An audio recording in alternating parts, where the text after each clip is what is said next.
Well, ladies and gentlemen, welcome to day one of the 2023 New South Wales Open and Under-23 Track and Field Championships from, of course, the Sydney Olympic Park Athletic Centre. Welcome to the coverage of day one. My name's James Constantine. I'm going to be joined by Matt Whitbread in commentary for the next 3 days, and we're going to be covering all of the events, starting from the first event of the day, which is going to be at 20 to 6 today, the women's para-ambulant discus, shot, javelin and club throw, and we're going to be running all the way through to the final track events of the night, which is tonight, the women's 1500 metres. Great day of action on the track, plenty of races, all the heats for the 100, 400 and 1500 metres for the men and women. We also have the men's and women's discus going, as well as the women's triple jump and the para-ambulant shot puts, as well as those other throws for the ladies. Should be a fantastic day of competition. We're going to be moving to plenty of the semi-finals and finals later in the program.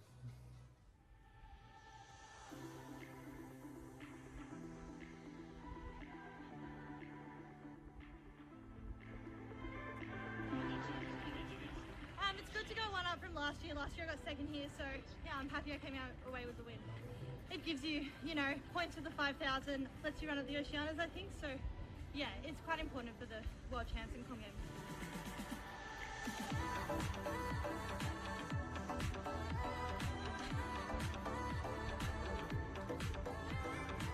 Definitely a special moment for me, coming off injury and just jumping into Opens this year. It's good to start off strong and it's a good base for me to work upwards from.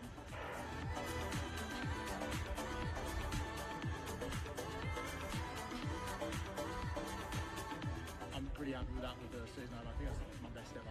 So to have that under load is pretty exciting. My goal as an athlete is always to win. I'm not here to get fourth. I'm not here to get third. Like, my goal is to win. Is it realistic to win this year? I think so.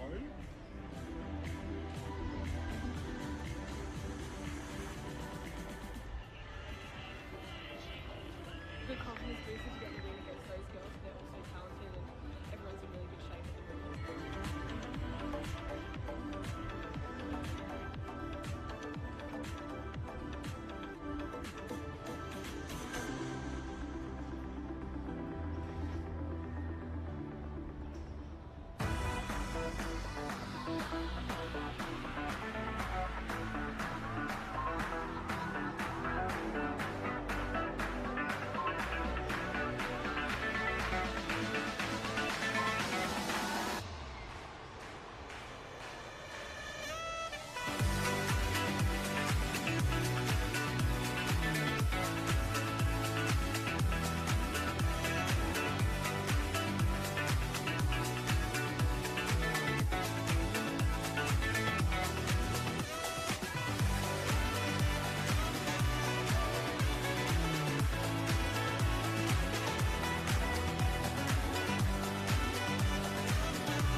Well, very good afternoon, ladies and gentlemen, to day one of the 2023 New South Wales Open and Under-23 Championships. We're bringing all the live action from Sydney Olympic Park Athletic Centre for another year. My name's James Constantine. I'm joined in commentary, of course, by Matthew Whitbread. Matt, welcome, Matt. Thanks, Jimmy. Great to be here. The pinnacle championship event of the New South Wales athletics calendar of any given year. We've had a really fast start to the domestic season here in Australia. Kicked off, of course, with the World Cross Country Championships in Bathurst, and then the track and field athletes got underway in pretty fantastic style at the Maurie Plant Meet in Melbourne. Obviously, all roads leading to the Sydney Track Classic next weekend as well, but for the time being, we are here at Sydney Olympic Park Athletic Centre for the New South Wales Track and Field Championships. We got a great little preview last week with the Junior Championships, but it's the big boys and girls that'll be here this weekend. Plenty of heats on the track. We'll be starting off with the men's 400 metre hurdles. That's kicking off in just over 20 minutes' time. We're going to be picking up a bit of the para-ambulant throws events as well. You can just see some of the seated throws just about to get underway at the northern end of the ground. And plenty of racing coming up on the track. The 100, 400 and 1500 metre heats all on day one's action. That's for both men and women. 12 heats of the men's 100 metres is it's great to see, Matt, the depth, particularly with events like the High Velocity Series, with Illawong and Campbelltown doing a superb job over the last few months, continuing the momentum of that sprint series from the last couple of seasons. Yeah, absolutely. The sprinting has been on fire in New South Wales. Of course, the headliner has been Rowan Browning the last few years, the Olympic semi-finalist, and he's really led a resurgence of 100 metre sprinting in New South Wales, and it's starting to go pretty handy at a national level as well. Nang's run in Melbourne was something else, and Rowan brilliant in the men's. Some tough conditions down there with headwinds. Hopefully the conditions continue on from last week. I haven't had a look at the wind forecast, but it was a sprinter's paradise here last weekend at the New South Wales Junior Championships, with tailwinds pretty much all weekend, and but most of them getting just under that 2 metres a second threshold to be legal. So it was particularly pleasing to see, and hopefully we can see that continue tonight and into the business end tomorrow with the semi-finals and the finals. Yeah, absolutely, and we do have the luxury of being able to turn the track around for the hundreds at SOPAC. We've got the 100 and the 110 metre hurdles marks right at the back there, marked out. Andrew Matthews, our General Manager Sport Delivery, and Dane from North Queensland, who's joining us for a few weeks in the office, worked tirelessly over the last day or two, of course, with our New South Wales officials, particularly the photo finish team, to make sure that we are absolutely ready to go if that wind turns around. So again, giving the athletes the best conditions possible to run as quick as possible is the name of the game. So just looking at some of the athletes over there in the women's para-ambulant seated events, we've got Julie Charlton, the 2022 Commonwealth Games representative over there. I think she's might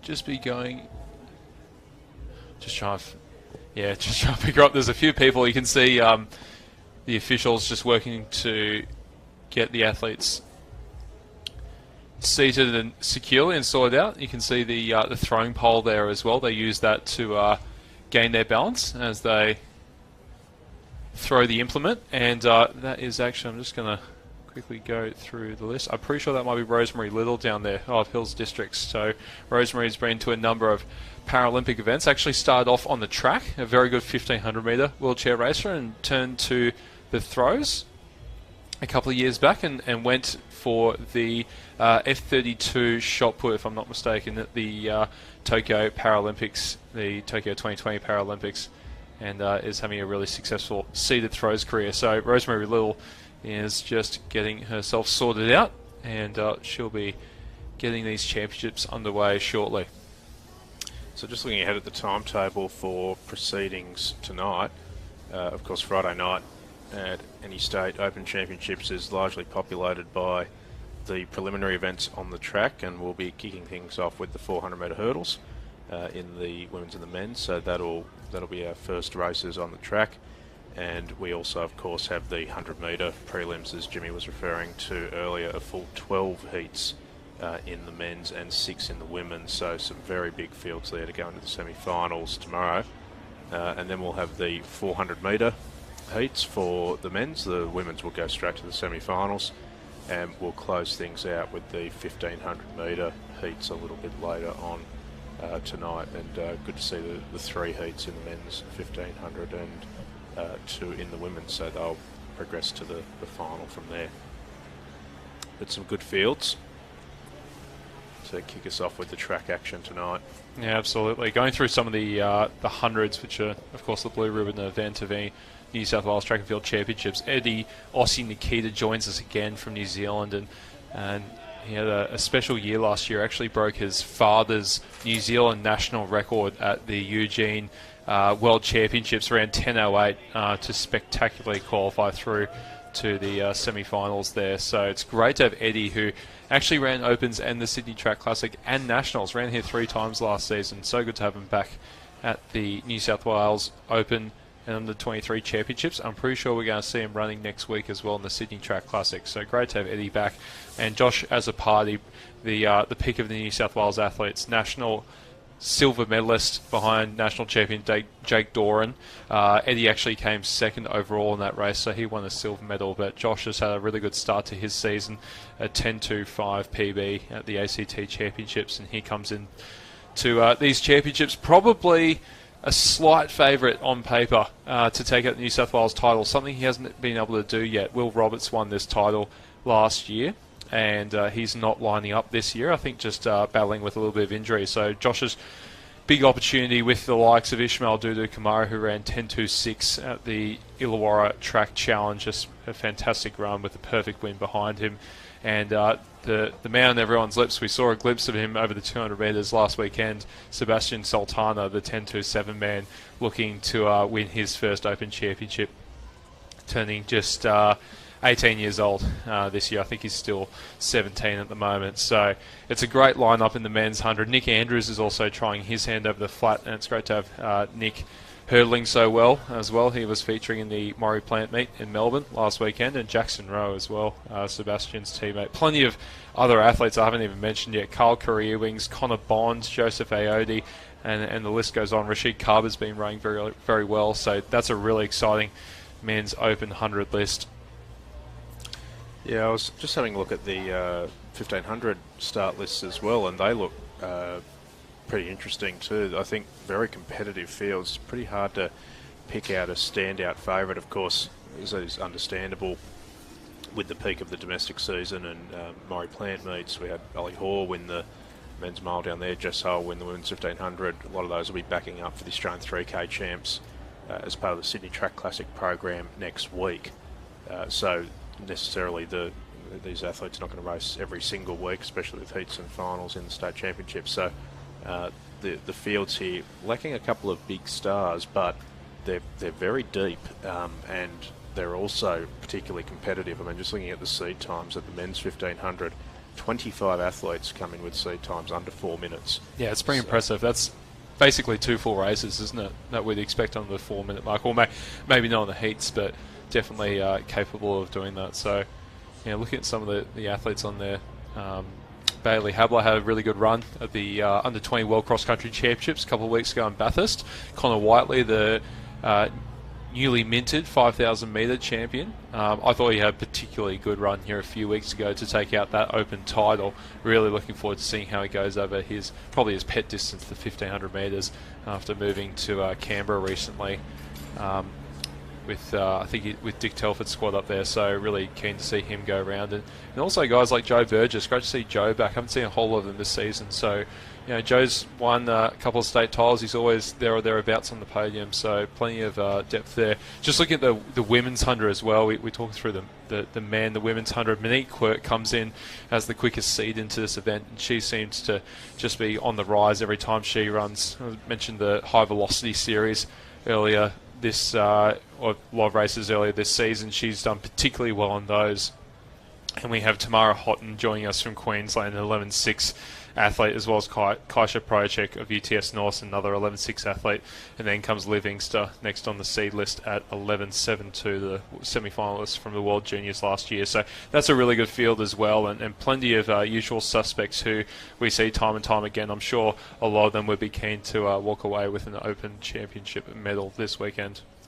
Just having a look at the 400s as well as we continue to watch the seeded shot put here. Tyler Gunn back for Gosford in the men's 400 alongside former Australian relay representative Ian Halpin and Terry Fajikakis there as well, Jordan Sarmento. So relatively deep in the men's 400 as well. No Steve Solomon, unfortunately, but that'll be a pretty competitive race as well. There's a few of these fields shaping up where you just look at it and think, can't pick a favourite in that. Yeah. Which is going to be exciting to call. Yeah, absolutely. And particularly at the men's 400, as I think Rosemary Little's first attempt there in the seated shot, the Tokyo Paralympian. That men's 400 and a couple of these other events as well, Matt, there's certainly some Sydney Track Classic spots on the line, which makes it even more interesting. We've got medals to play for, but particularly the men's 400, we're going to have Fred Curley here. So there's a lot of guys in that field who are going to want to race the 100-metre world champion over his previous distance, the 400 metres. So that's a big race, that one, that men's 400. I'm looking forward to that. Yeah, absolutely. So it's a big weekend of action here. The great thing about the Open Championships is they're pretty compact, entertaining programs, about 3 hours a session. So if you're not doing anything tomorrow afternoon, as much as we enjoy your company on the live stream, get out here and watch it in person. There'll be plenty of field action happening as well, which will be a little bit limited in how much we can show you on any live stream for that. So if you want to watch the action, get out here to Sydney Olympic Park.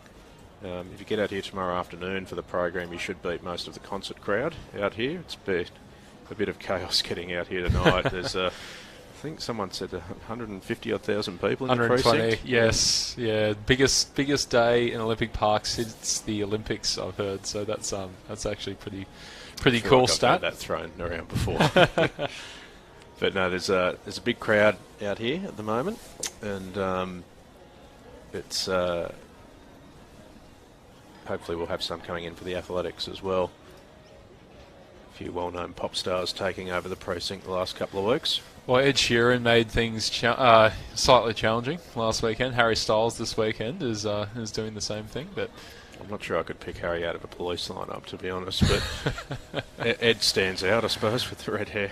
So I was a little bit further there from Rosemary Lil. You can see that the polytan, the grey synthetic surface, that's sort of a good marker, and that put there from Rosemary is certainly further over that mark than her earlier attempt. So nice putting there by Little.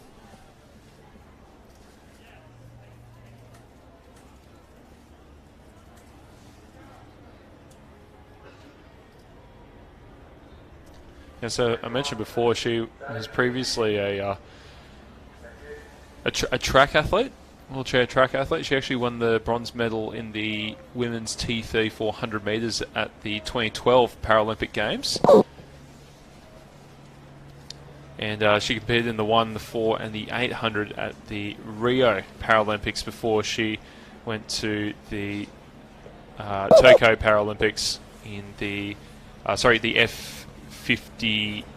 F32 shot put.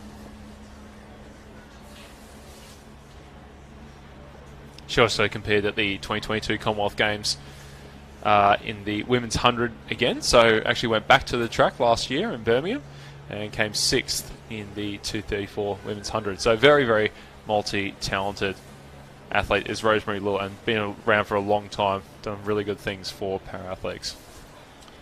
Yeah, absolutely. One of the great features of these championships is that the para events are actually fully incorporated with the Open Championships, so you'll see at various stages throughout the course of this weekend that we'll have the 1500 metre heats tonight, but immediately before that we'll have the wheelchair and the ambulant races, and similar with the hundreds and some of the sprints throughout the track program on Saturday and Sunday, and a great opportunity for the para athletes to be fully incorporated into these championships and run in front of the same crowds and broadcasts that the athletes who are in the Open Men and Women's events get to experience. And it's something we're proud to have incorporated here at Athletics New South Wales. Same last week at the Juniors, which is a wonderful feature of these championships. Also fortunate in New South Wales to be blessed with some exceptional para athletes, going all the way back in my younger days to the great Louise Savage, and nowadays the likes of Maddie De Rosario following in her footsteps, not based out of New South Wales anymore, but we'll still claim her. Well, I see her multiple times a week going around the streets of Sopak, so we'll absolutely claim her. I don't know where Maddie's based, given how much of a world traveller she is. Yeah, so. She's here. If you are around Olympic Park, I'm sure a lot of people who do their general training around here, you'll see Maddie on the streets with Coach Louise Savage with her in the bicycle lane around Olympic Park. So it's amazing to have that calibre of athlete just going about their business. So here we are. This is Summer Giddings for Hills Districts. This is the women's para-ambulant long jump. Great shot of Summer there. This is the first attempts. And I think Summer just... my apologies, I think we're just still at the practice jumps here. So I think that event might just be kicking off at about 6 o'clock. So during the men's 400 metre hurdles heats, we will be picking up some of that action. There's Sarah Walsh. She was spectacular at the Tokyo Paralympics, was Sarah.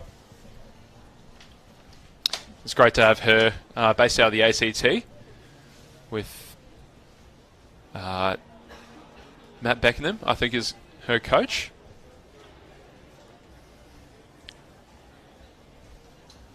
So we are picking up. So still some warm-ups here. Yeah, it is. So Sienna Bromfield there as well, we just saw warming up. And Sarah Walsh in particular, I actually had the pleasure of having a chat to her. There she is on screen in the pink warm-up top there. Had a great chat to her. She does some wonderful things for Lifeline ACT. She's an ambassador for Lifeline, the mental health hotline. Did some fantastic stuff in the fashion industry as well. So she was part of a couple of I think photo shoots and runway things with some couple of other high profile para athletes. I think Michael Roger was part of that campaign as well. So yeah, she does a lot of good things in the disability advocacy space to Sarah Walsh, and a champion athlete, champion person. So great to have her at the New South Wales Championships. She's only just down the road in Canberra, so we do see her quite often as well at the high velocity meets. So this is the men's discus field, just being introduced now over the stadium PA. And there are 12 athletes out there. Jason Parmaxis of Campbelltown, he's first in the lineup, 43.5 metre thrower. Sam Jones of Maitland is out there. Ben Stevens, very talented young thrower from Trinity, is actually, I don't think Ben is there. So Alec Diamond, the Commonwealth Games decathlete from Birmingham, he is fourth in the lineup there, one of the tallest in the field in the red strip. He probably goes in one of the favourites to take out this title. Jamie Muscat, timeless athlete from Wyong, very good Masters and of course a very good Opens athlete. He's in position 5 there. Vishnu Vardhan Ravi of New South Wales Masters. Great to see the Masters represented here. He goes in position 6. And Michelle Hemmings-Jones, fantastic to have Michelle as part of our membership launch. She was brilliant to work with, and fantastic coach and athlete from Balmain Athletics. He's another Masters athlete trying to go for the Open title here. Tom Galvin from Sydney University, another good thrower. He's 8th on the list. Bryce Nolan, very, very good junior thrower, still in his under-20 career, youngest in the field. He's in position 9. Lewis Thompson is out there in the all-whites for Sydney University in position 10. Jacob Woodbury from Grafton in position 11. And from the ACT is George Gardner in position 12. So those gents are wandering back and they're about to kick off their competition. So meanwhile on the track, the athletes just starting their initial practice starts for the 400 metre hurdles open heats. First event due to get underway in a couple of minutes, and there'll be 3 heats here of the men's 400 metre hurdles. They'll advance into a final to be held tomorrow, and the top 2 from each heat in the next 3 fastest times will be the qualifiers for that final. We'll introduce them to you once they're getting organised at the start. For the time being, we'll watch the opening throws in this hammer event. Discus. Close. Discus, pardon. It's all right. Rather inconveniently placed tent there, isn't it? It is. I might try and pick up a different angle there. So that's first on the list. Should be that's Jamie Muscat throwing first, I think. Interesting. We have Jason Parmaxis first in the order, but unless it's a warm-up throw, it doesn't look like it though. That's, they introduced the field, so they're measuring them. Yep. So Muscat first throw for Wyong, and that's around about probably the 36, 37 metre mark, I think. So you can get a good shot of the distance markers there. That's 30, 35 and 40. Those 3 markers on screen.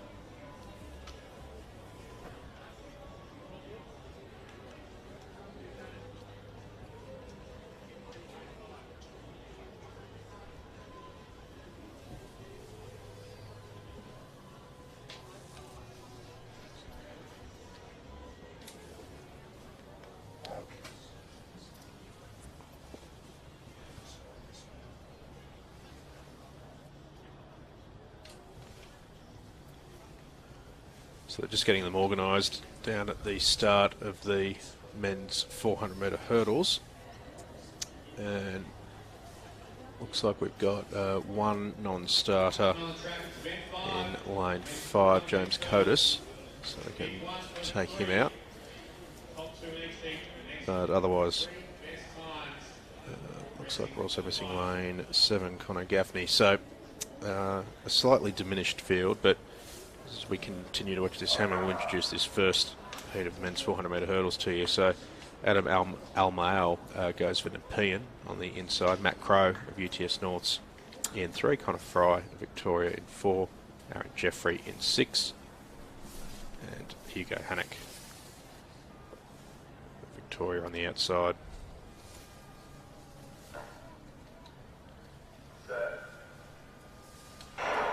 So off they go in the first track event of the program. First heat of the men's 400 metre hurdles, and a very fast start on the outside of the track from the Australian under-20 champion Hugo Hannock, who visits us from Victoria to have a run here at SOPAC.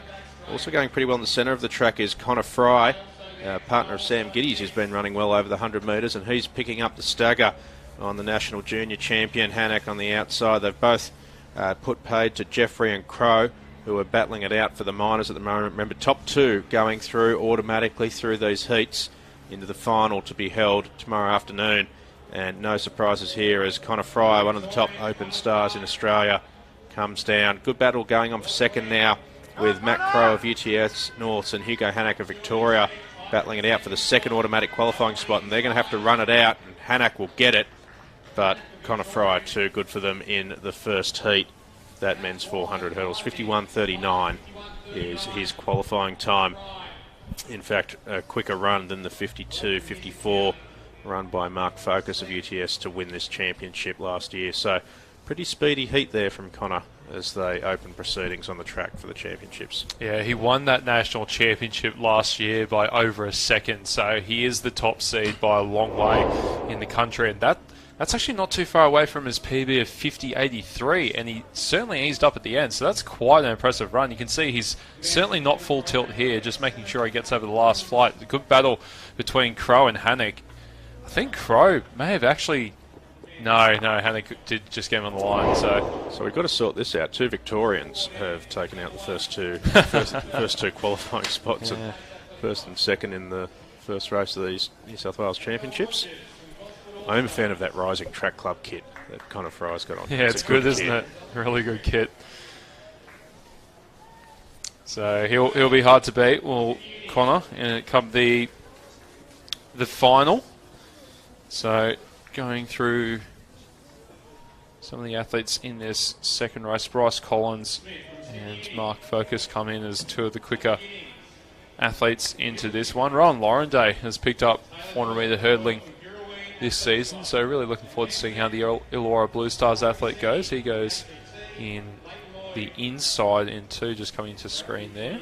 So interesting field, this one, for the second of 3 heats. Again, top 2 will go through automatically here, with the athletes just finishing their final stride throughs.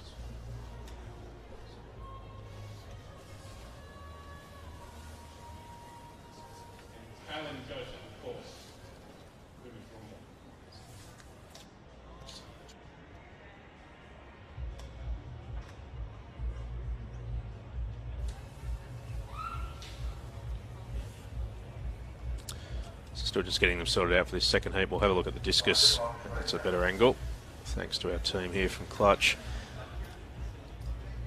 So we'll come back to the track races, but we'll try and pick up as much of these field events as possible in between.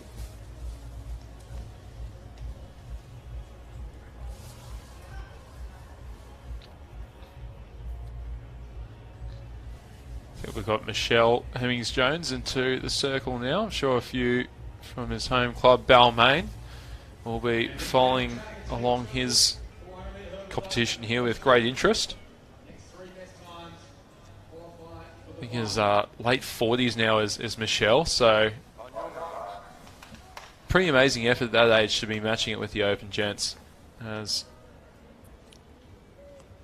just seeing it selling into their blocks now for the second heat of the men's 400 metre hurdles.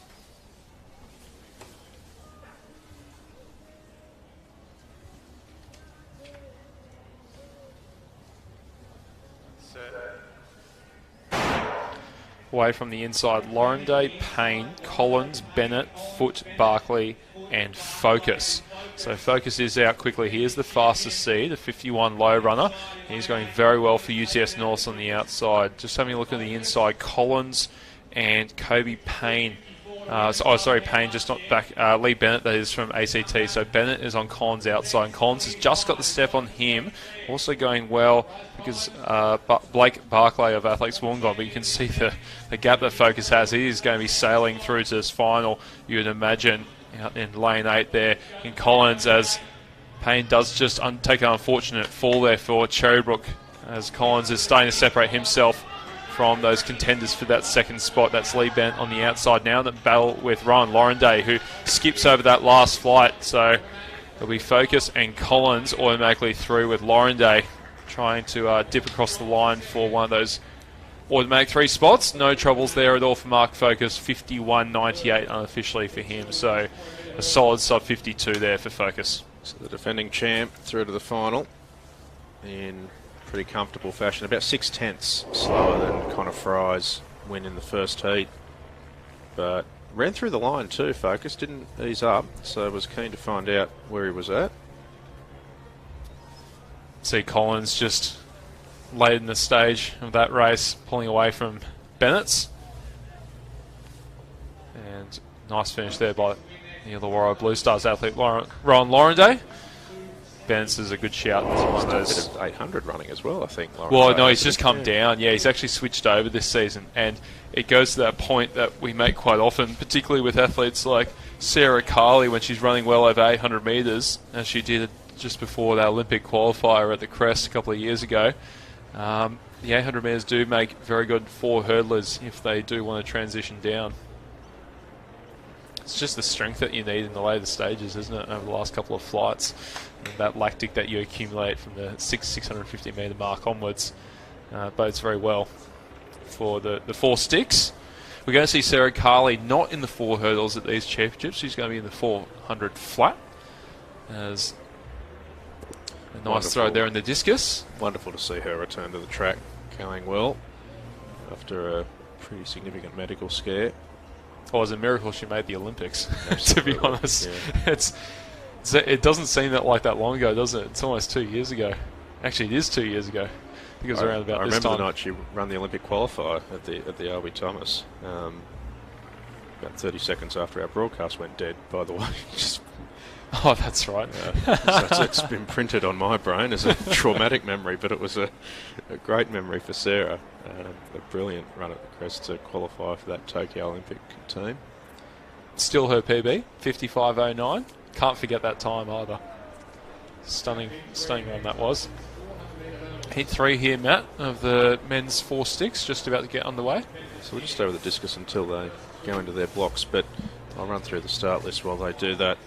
So Delina De Silva of UTS Norths in 3, Angus Proudfoot of the ACT in 4, Julian Lee of Norths in 5, Jared Sampson of Maitland in 6, Jack McIntyre of Manly Warringah in 7, and Jack McFadden of Norths on the outside of the track in 8.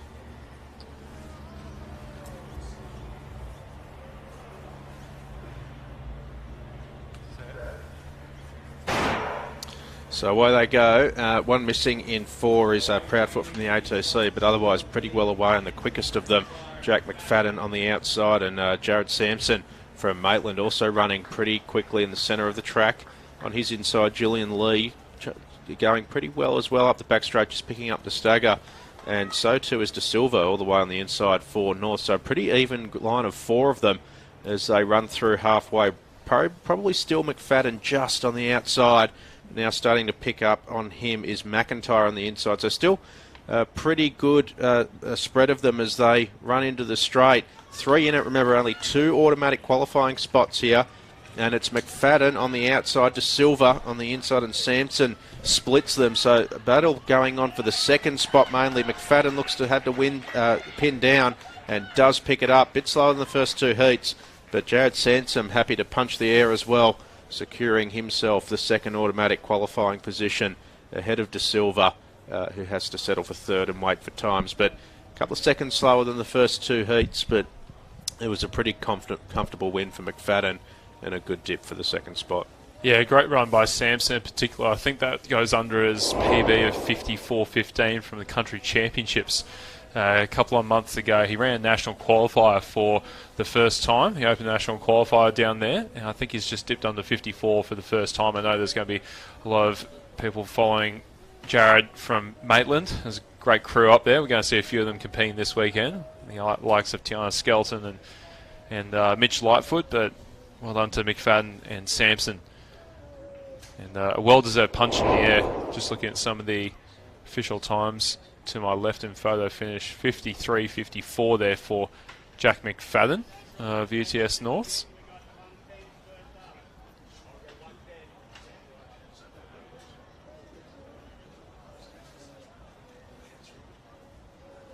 And 53.74, confirmation of that personal best for Jared Sampson, as Jamie Muscat of Wyong is back in the circle here for the men's discus. I think this is the second round now of this competition.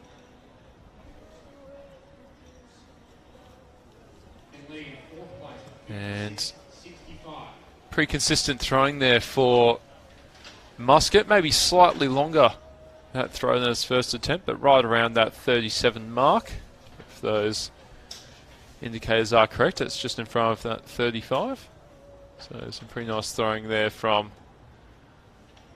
the Masters and the Open athlete, as this is some of the para-ambulant long jump. And just a foul there. Yeah, that'll be over. Just picking up that singlet. It might be our Canberra visitor from in the men's para long jump.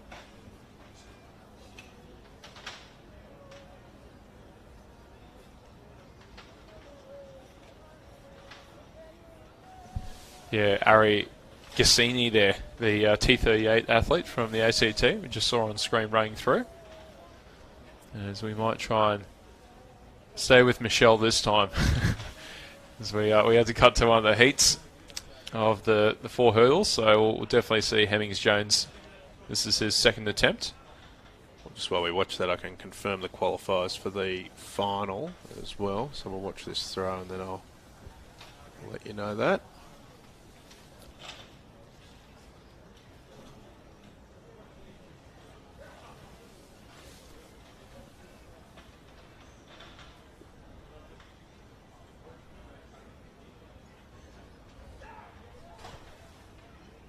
Oh, it's pretty decent there from Michelle.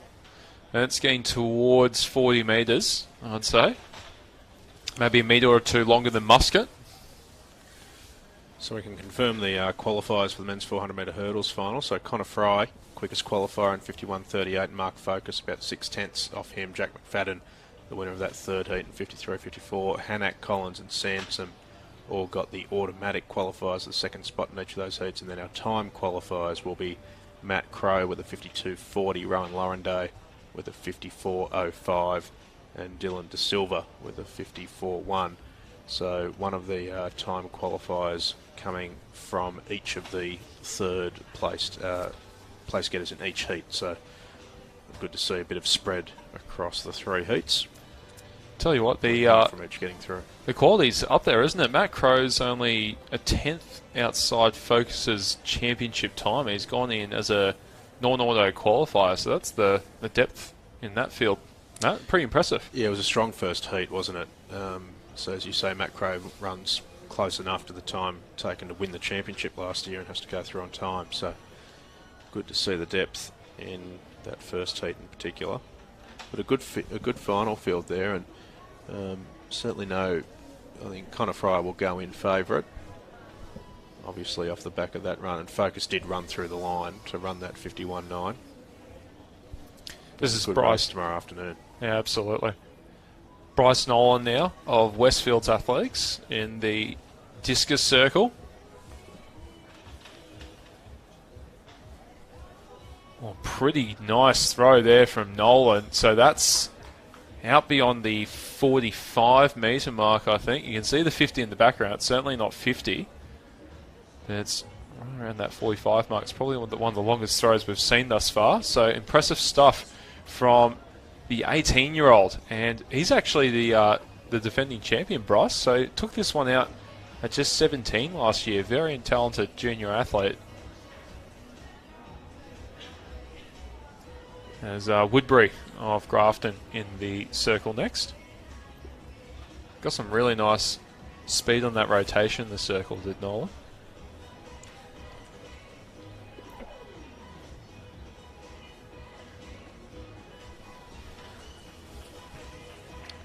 So out beyond the 30 metre mark there for Jacob Woodbury.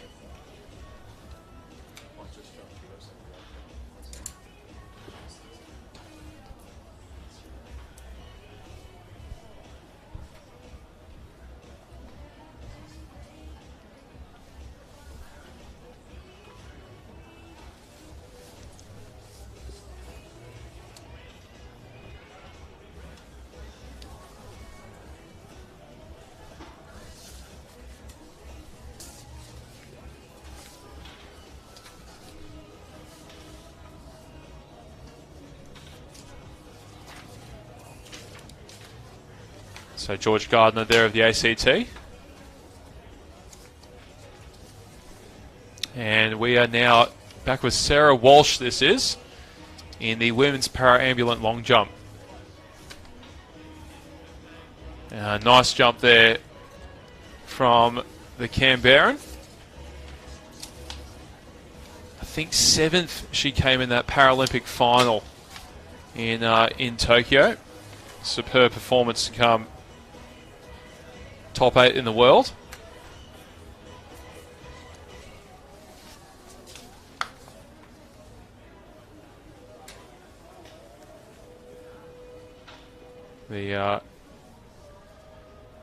Actually won the bronze medal in the T64 long jump as well at the 2019 World Championships in the T64 classification as Walsh. And this is Kaylin Joseph now on the runway, Commonwealth Games representative, representing Sydney University.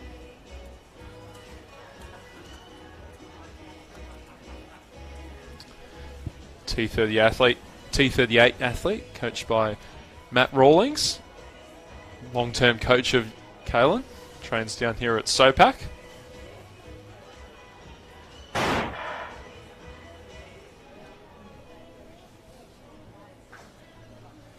And, she's trying to chase one of those World Para Championship qualifiers. The World Para Championships are going to be on later this year. Now, Marley Lovell, the 200 metre sprinter for UTS North, 1 and 200 metre sprinter, I think achieved one of those qualifiers at the juniors last week. But here's Kaylin, and just getting the red there, Joseph on the board. Liz Jones down there, the official on the board. We've got George Jankowski and Dave Kissel doing a great job in the pit as well, so I'm sure we'll be shouting out our officials many times this weekend. Here's Alec Diamond now, the decathlete from UTS North in the circle. Looking for a start in the Sydney Track Classic, as I understand it. I got a text from him. Because we shouldn't be talking about Sydney Track Classic text. Well, no, we've invited all of the Australian representatives to a function at the Sydney Track Classic. Oh, the alumni, part of our yes. initiatives to try and recognise some of our athletes. And Alex sent me a text, very grateful for the invitation, but asking if I could do anything about getting him a start in the competition. So this is Talia Blacksmith, who's actually been selected to represent Australia at the 2023 Virtus Global Games to be held in France in June. And they've applied for the World Para classifications. And here's your man, Jimmy. Here's Muscat back in the circle for Wyong. They're getting through these men's discus pretty quickly. Third round here. I reckon that is better there from Jamie Muscat. That is closer to the 40 metre mark. So, yeah, heading towards, it'd have to be 39, wouldn't it? So probably a couple of metres further than his first couple of attempts. And nice progression there for Jamie Muscat. This is Summer Giddings back on the runway for Hills Districts.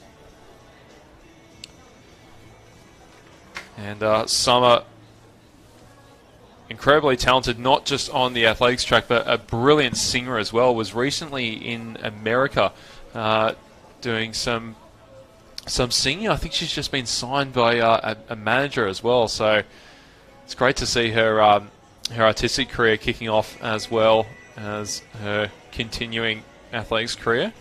And a wonderful person. If you ever see Summer Giddings, go and have a 5-minute chat with her. She's a lovely young woman. Been in the sport for some time now. It's been great seeing her grow up on and off the track. Coming in now and just fouling there. No doubt she'll be back ready to go for her next attempt. I think round 2 we're at for the women and men para long jump.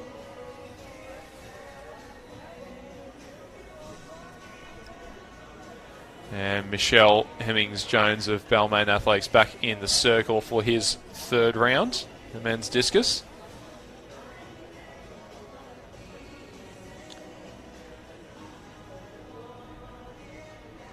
Ooh. Bit of power in that one. And better than the first one, isn't it? Yeah, that is getting... We've seen some good 3rd round attempts, actually. That is right around that 40-metre mark for Hemmings-Jones.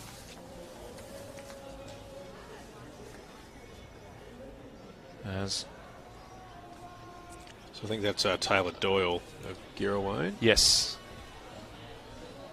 Comes in with a seed mark of 4:36. It was a nice jump there by Taylor.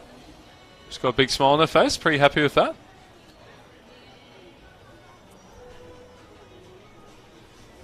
So this discus championship was won by Bryce Nolan last year in 46:18. He's back to defend his title for Westfield. Comes in with a seed time this season of 49:27. It's from Sydney University. I think that was Lewis Thompson, was it? No, Tom Galvin. Out just beyond the 30-metre mark, so just short of his seed mark of about 35 metres.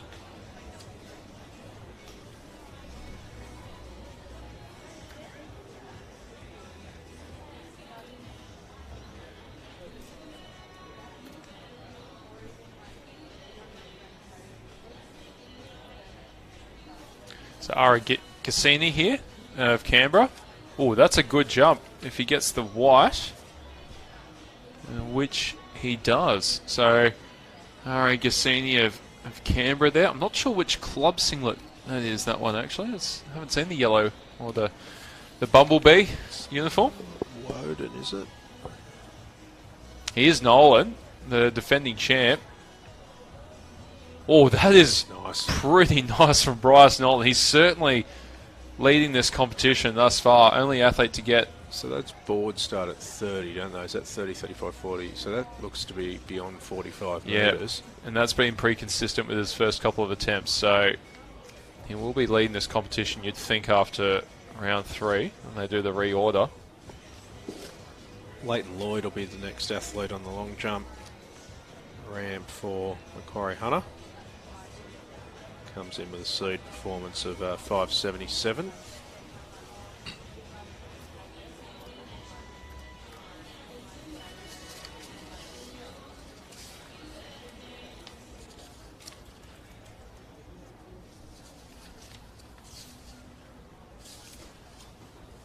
And just running through there. Darby and Greg right in the firing line as Leighton Lloyd runs past them. My apologies as well to the Sutherland club. Sarah Walsh is actually with Sutherland, not the ACT, based out of the ACT, but registered with Sutherland, and she has got the Sutherland uniform on, so she'll be up in a couple of jumps. Annabelle Rogers there of Gosford, also competing. So Bradley Blowham here for the Hills District.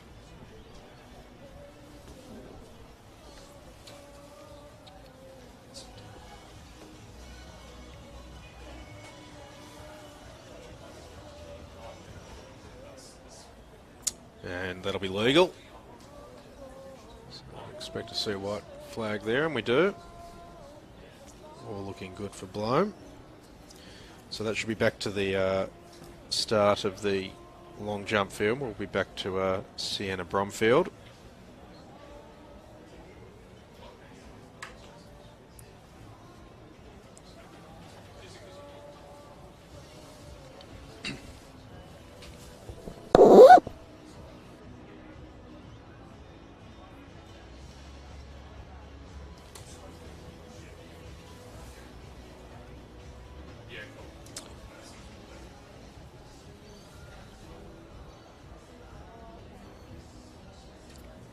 So it's Macquarie Hunter cropped up at the long jump.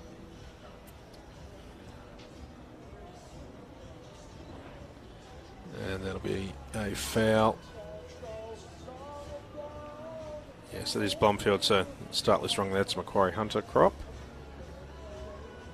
So this should be the start of the second round of that competition.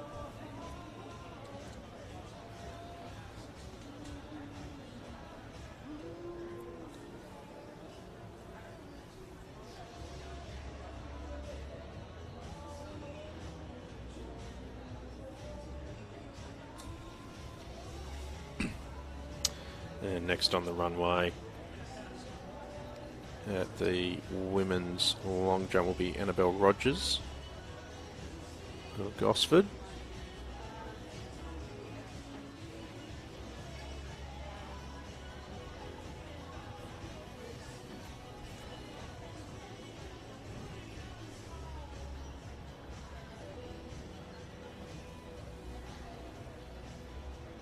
And a white flag there for Rogers. Sarah Walsh, who we were chatting about earlier, will be next on the runway in that Sutherland crop, albeit based out of the ACT.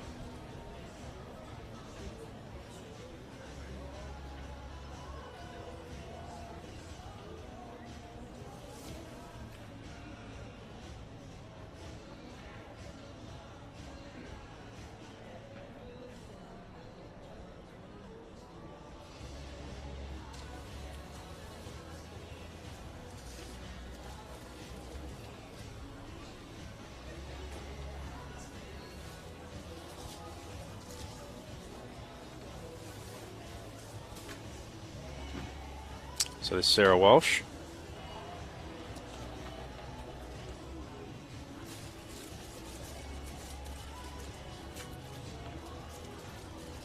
And a nice jump there, just close on the board.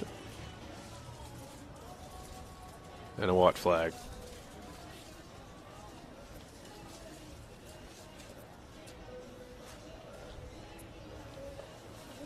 So they're just redoing the order at the men's discus. After 3 rounds of competition, obviously changed the order for the final 3 rounds.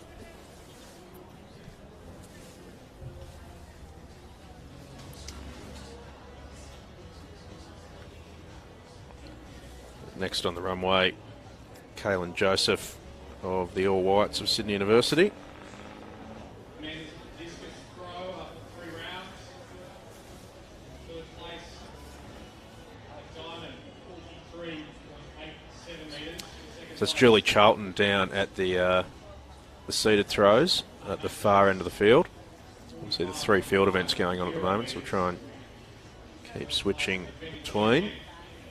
Get as much of it as possible, but 3 things going on at once at the moment without the track. So, too much between those first 3 places at present after 3 rounds in the men's discus throw.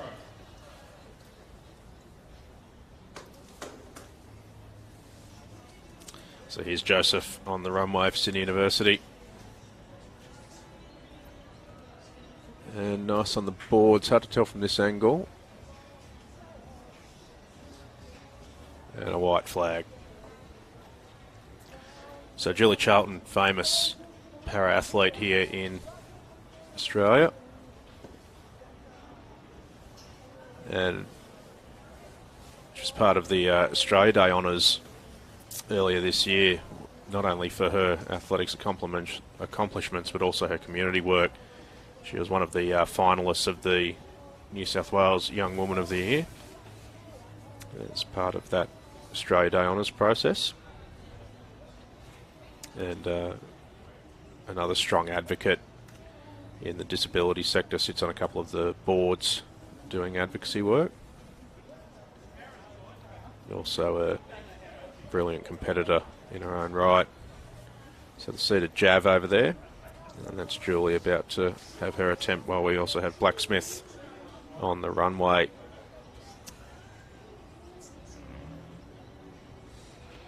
And that looked long from this angle, and the red flag straight up. So these seated throws, not like the other throwing events where we have one attempt at a time. We do several attempts at a time in the seated throws, given the process of getting the athletes into position. So Julie will have a few attempts there.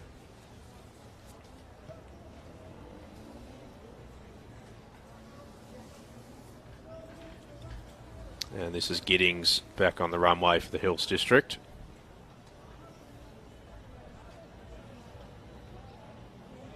As Julie has another attempt there. And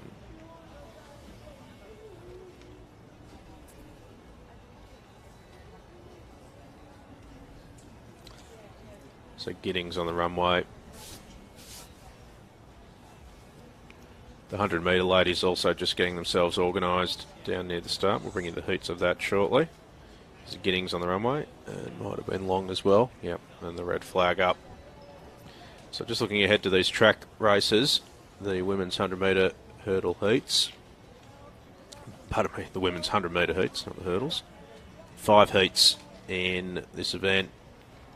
And this race, of course, last year famously a dead heat in the final between Olivia Inkster and Monique Quirk of Norths and Wollongong and Illawong, pardon me, respectively, in 11.70. So a dead heat last year. The New South Wales record, pretty handy one, 11.12 by Mel Gainsford-Taylor, which of course was the Australian record for many, many years until Melissa Breen ran 11.11 in the nation's capital. 20 years later as well, 2014. And speaking of national records, as we're just sticking with Taylor Doyle here of Girraween. That's a nice jump by Taylor. And she will receive the white. Yes.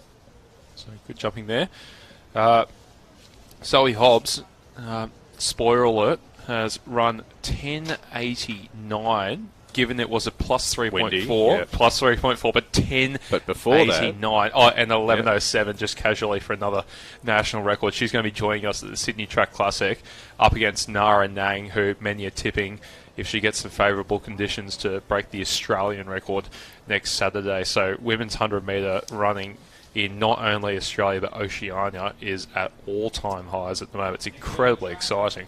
It was some big news from across the ditch this afternoon, wasn't it? 10.89 though. I know it's windy, but come on, 10.89. I mean, that's Shelley-Ann Fraser-Price times. It's unbelievable. Really. And there's a video, I think, going around at the moment of the race. Her first, I think it's between about 20 and 40 or 50 metres. The gap that she puts on the rest of the field is quite extraordinary. I've never actually seen anything like it. Do yourself a favour and have a look at Zoe before she comes to Sydney. That was her first competition as well this season. And it's pretty amazing stuff. So she's going to be taking on the number 1 ranked runner in Australia at the moment, Nara Nang. But let's get to these women heats first. So first, big fields here. Yep. Yeah, so top 4 in each heat will go through to the semis.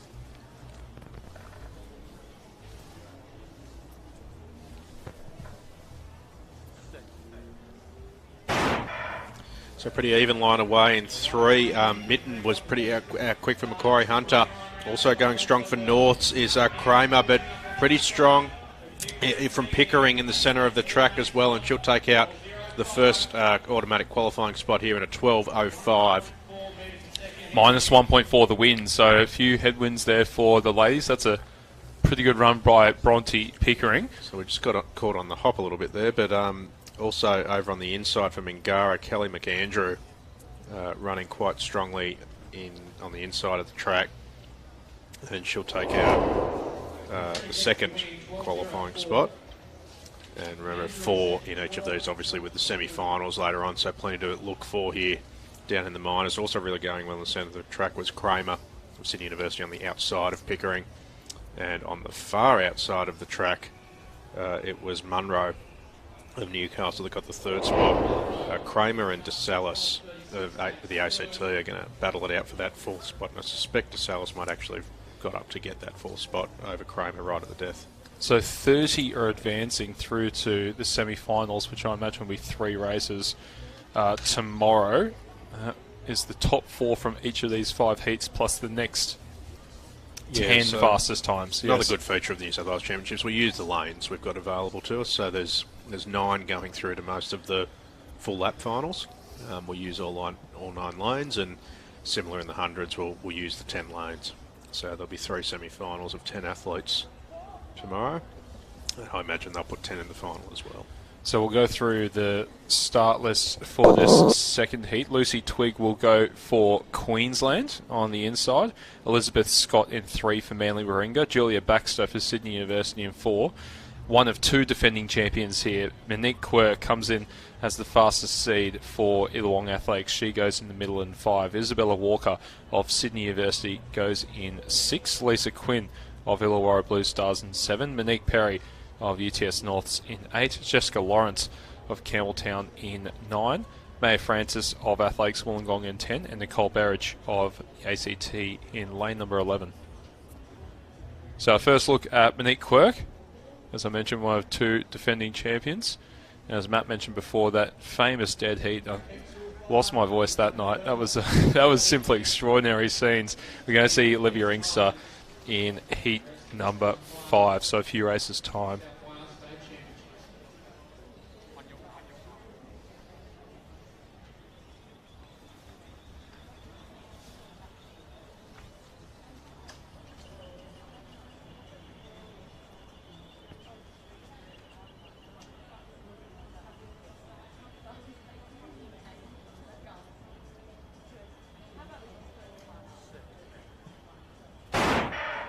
So away cleanly. Quirk gets off to a really good start.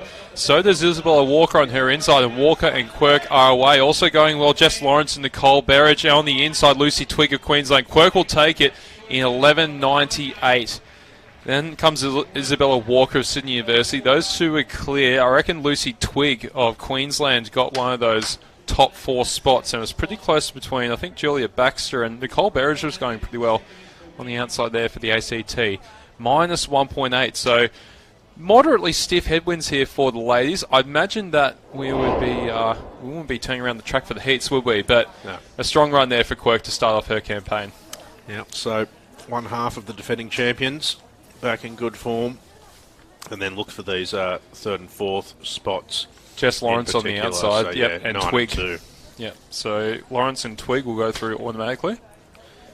And remember, next 10 best times, so still plenty to play for in 5th place. Get you through to the semi-finals. So 12.05, 11.98. Almost a 10th quicker in that second heat, despite having the bigger headwind. I think it was about a 0.5 or something in that first one. 1.4 and then the 1.8, okay. Yeah.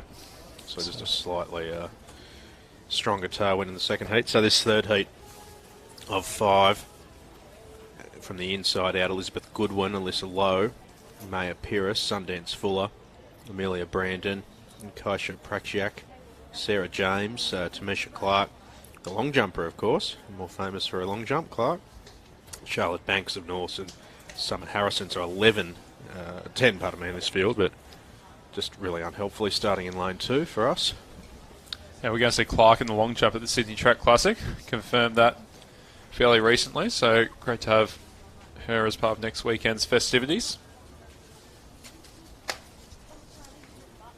Summer Harrison had a particularly good run. Won the New South Wales Junior Championship in her age group last weekend as well, so she's in form all the way out in lane 11 in this one.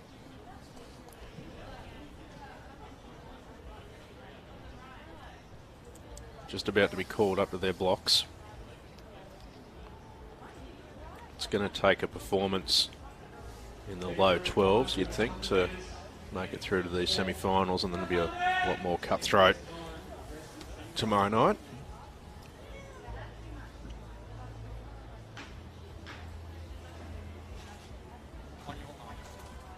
And in they come now.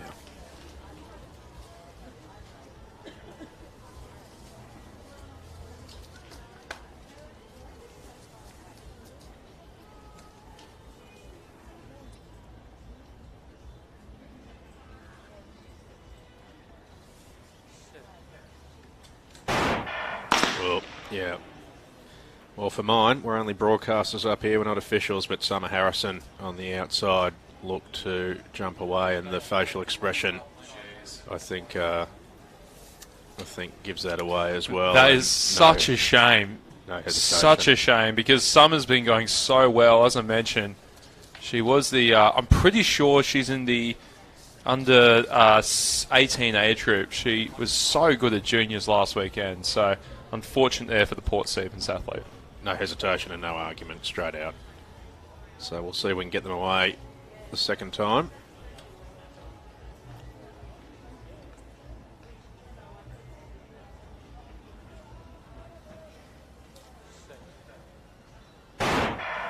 And they're going to be called back again. There was definitely movement, and I reckon there might have been movement both on the inside and the outside. I thought maybe something from Fuller of Camden, and I'm not sure if it's a telling at all that she just pauses there a little longer. There wasn't a clear break necessarily, but there was definitely a bit of movement on both sides of the track, I think. We'll see what the officials say. Green card for everyone. So, yeah, just some unsteadiness there. There was definitely some movement, but nobody deemed to have broken.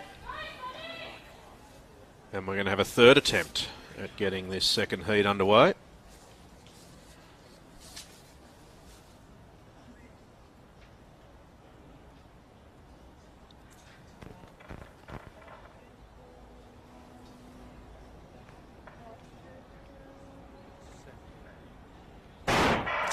Third time lucky in the second heat, and pretty quickly on the outside is Clark, also from Sydney University, low on the inside of the track, and now for Norths, really coming to a running is Prakiak in the centre, and on the far outside Banks. So Norths get first and second in that second heat, and it was a bit all over the place, a minus 1.7, so the headwinds are persisting. And then in the inside, on the inside of the track, it was Pyrrhus and Goodwin, I think, getting the third and fourth spot. We'll get the replay here. So that's the third attempt at the start, Jimmy. And she was a bit sluggish away, but Prakiak finally getting into a running in the middle of the race.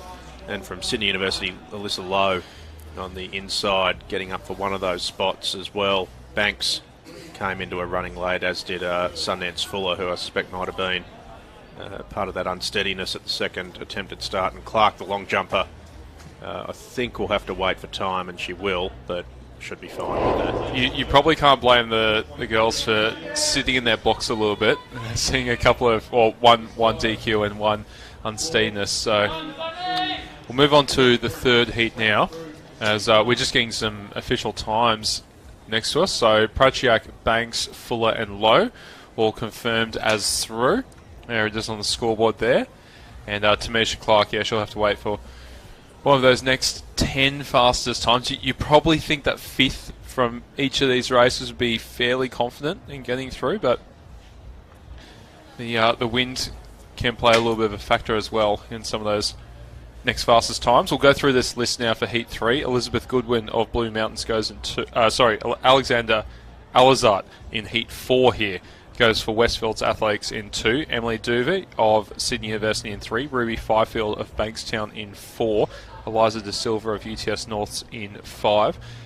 Vacant lane 6. Georgia Fickart of Sydney University in 7. Kiara Crandall of West Track and Field in 8. Tamara Houghton, the visitor from Queensland. She's been a regular on the Track Classic domestic series. She will go in 9. Anais Sarkisian of Manly Warringah in 10, and Jasmine Lowe of Epping in 11. So Houghton definitely the one to watch for here, just in the pink top, 3 from the bottom in lane number 9. Comes in as 11.63 athlete, so certainly one of the quickest here at these championships.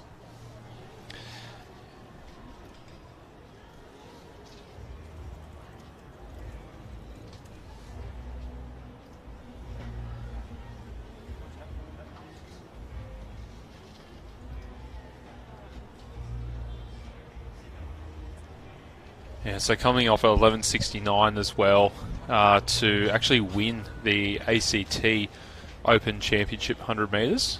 She came second in the 200 as well, so she is certainly in form. And 1-1. 1-2 watch.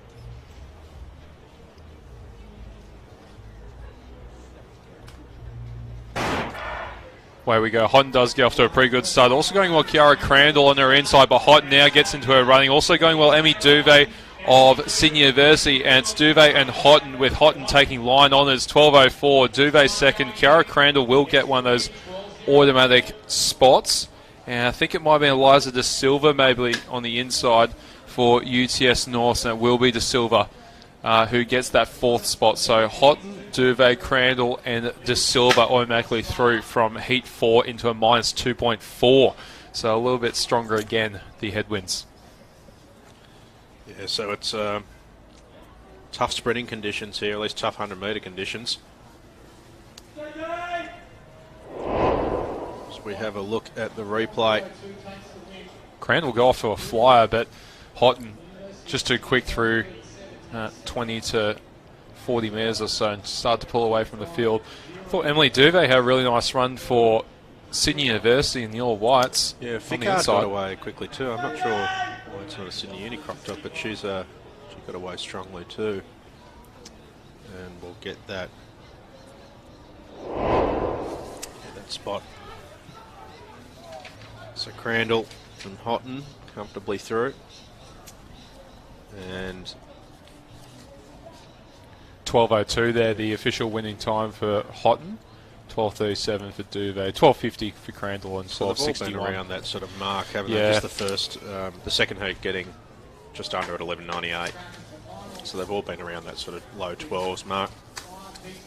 5th and final heat in the women's 100, and one half of the defending champions, Olivia Rose Inkster of Norths, goes right on the inside of the track inside Denise Hughes of Bankstown, Tia Hutchin of Wollongong, Christine Luciano of Sydney University, Smee Klassen, Emma Matthews, Yale Reid, Jade Johnston Mistravevska, and Bronte Carroll round out the field of 10 in this 5th and final heat for the women's 100 metres.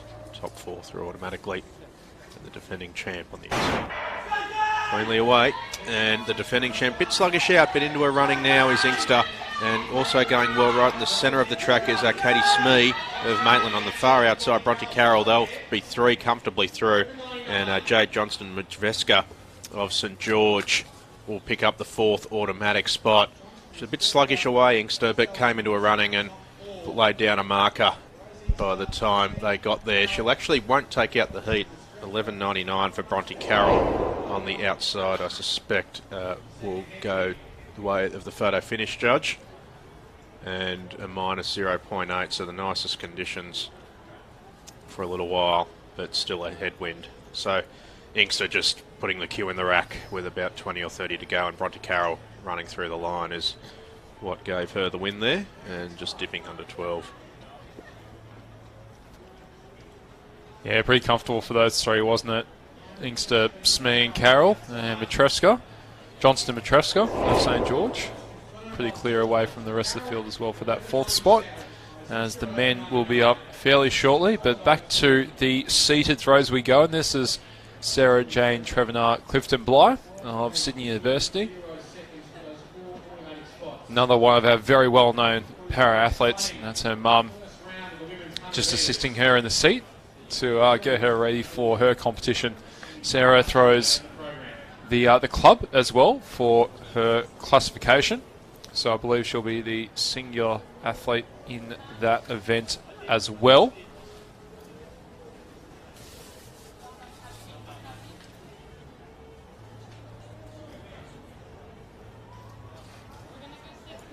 So yeah, so Sarah Jane competing in the shot put and the club throw here. She is the sorry, I actually don't have her classification just on the start list here. I think her classifications, I think she's one of the few athletes in Australia actually who has the classification to throw at the club. I know that there's Rob Blackadder just on screen, just having a chat to her, has done a lot of wonderful work to make sure that these seated para athletes get the best competition opportunities possible.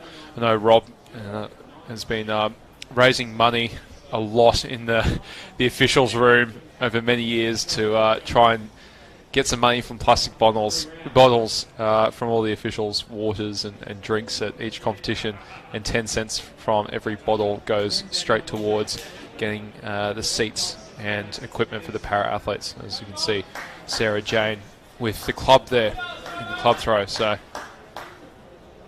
fantastic stories like that all over the place in our sport.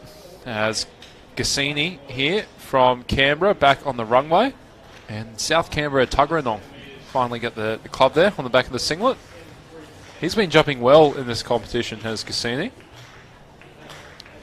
Coming off a decent run up here, getting a lot of speed into the board.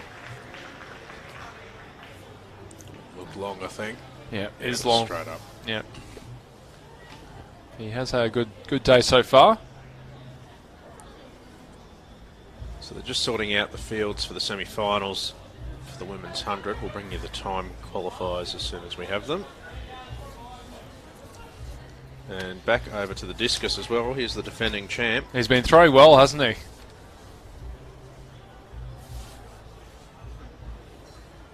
Right out there. Oh, that's good again. He's been peppering that 45 plus metre mark. And that is right around that mark again as well. Maybe even a metre or so longer with that one. It was Bryce Nolan.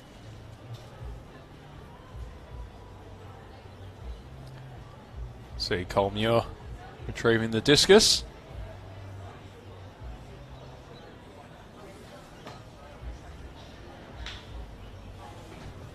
So we'll be into the latter stages there of that men's discus throw. Saw the reorder a little bit earlier on.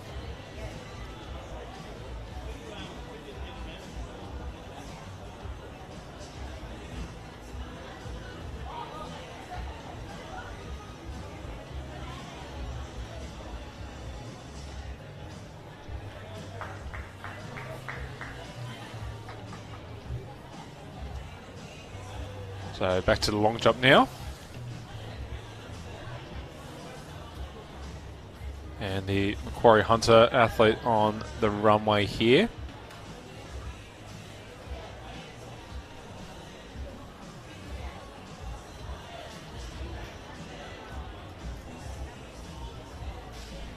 Sienna Bromfield, the T20 and F20 athlete.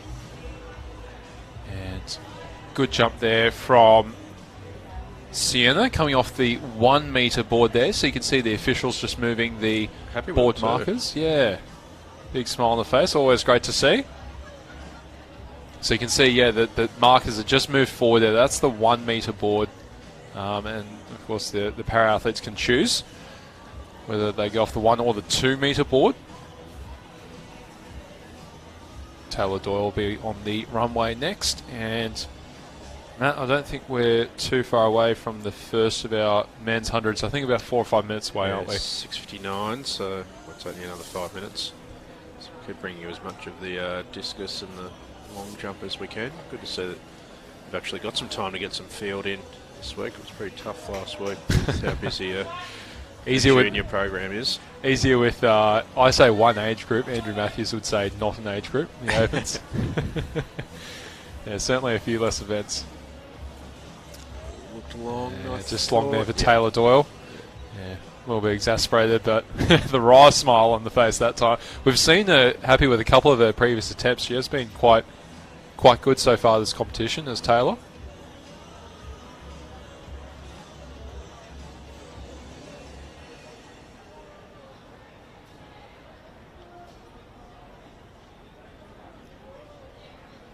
Kaylin Joseph looks like she'll be up next.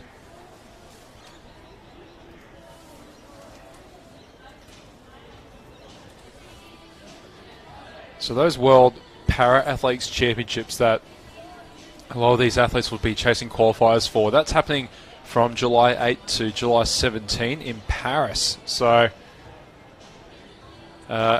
almost exactly a year before the Paralympics. So that'll be a great experience for the Australian team getting to Paris as what's World Championships. So it's not really a dress rehearsal, but to actually go over and experience the athletics venues over there before the big show a year later.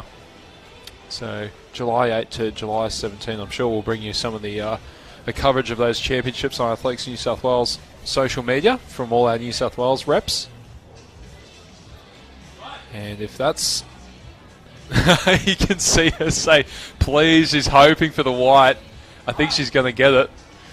That's good from Kaylin Joseph. It was tight on the board, I think. But her best is over the 4 metre mark, so just trying to pick up some of the board indicators there. I think that was a pretty good attempt. And then we'll have Sarah Walsh back on the runway. Next, the T64 athlete.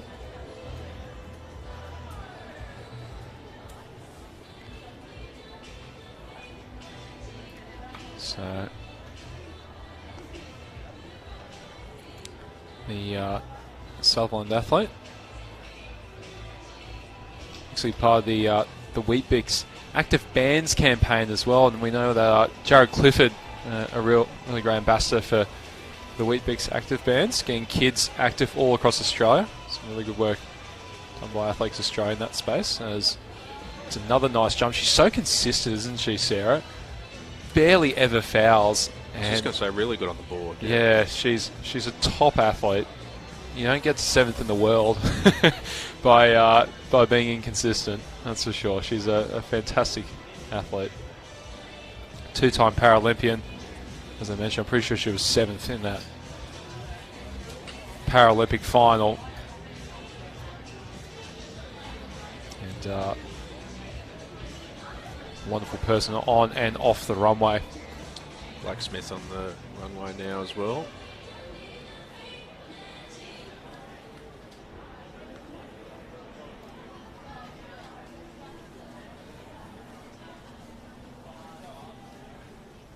Yeah, Talaya, as we mentioned before, off to the Virtuous Games.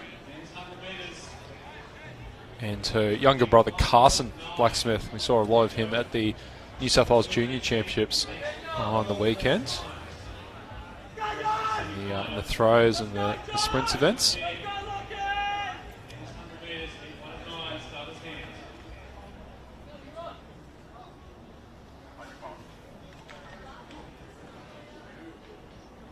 Plenty of speed into the board there for Talaya. She'll get the white flag as we're ready for heat number 1 here. Boys just getting settled into their blocks, and this will feature Josh Azzopardi, the national silver medalist. He goes out in lane 7 for Camden.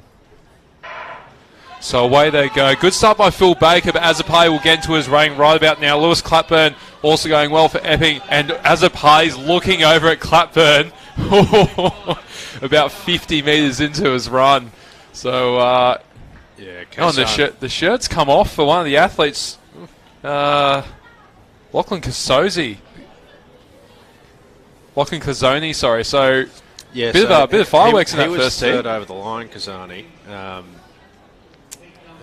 obviously top 2 automatic. It's still another 12 to go through on time. So I don't know. That's Usain Bolt 2000. Bit of fireworks in the first heat there. So have a look at Azzopardi. He goes out in 7 in the dark blue stripes, the light blue singlet. He's looking over.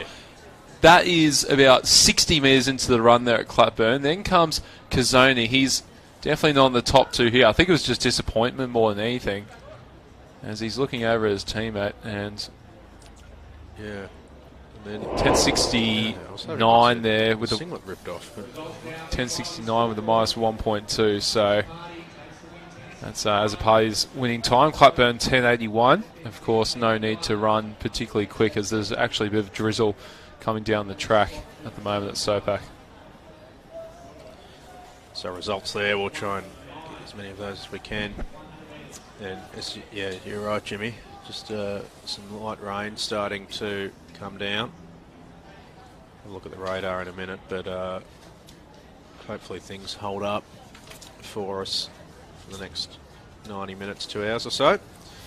But on to this second heat in the men's 100, and from the inside out, John McDonald, Daniel Lloyd-Jones, Geridian Katiagan, Harry Fullerton, Trey Fairweather, Shakita Ruther, Brody Folkes, Corey Dua, Hamish Lindstrom and Ismail Dudu Kamara of Wes on the far outside. And Dudu Kamara has certainly the fastest seed time in the race with a 10:26.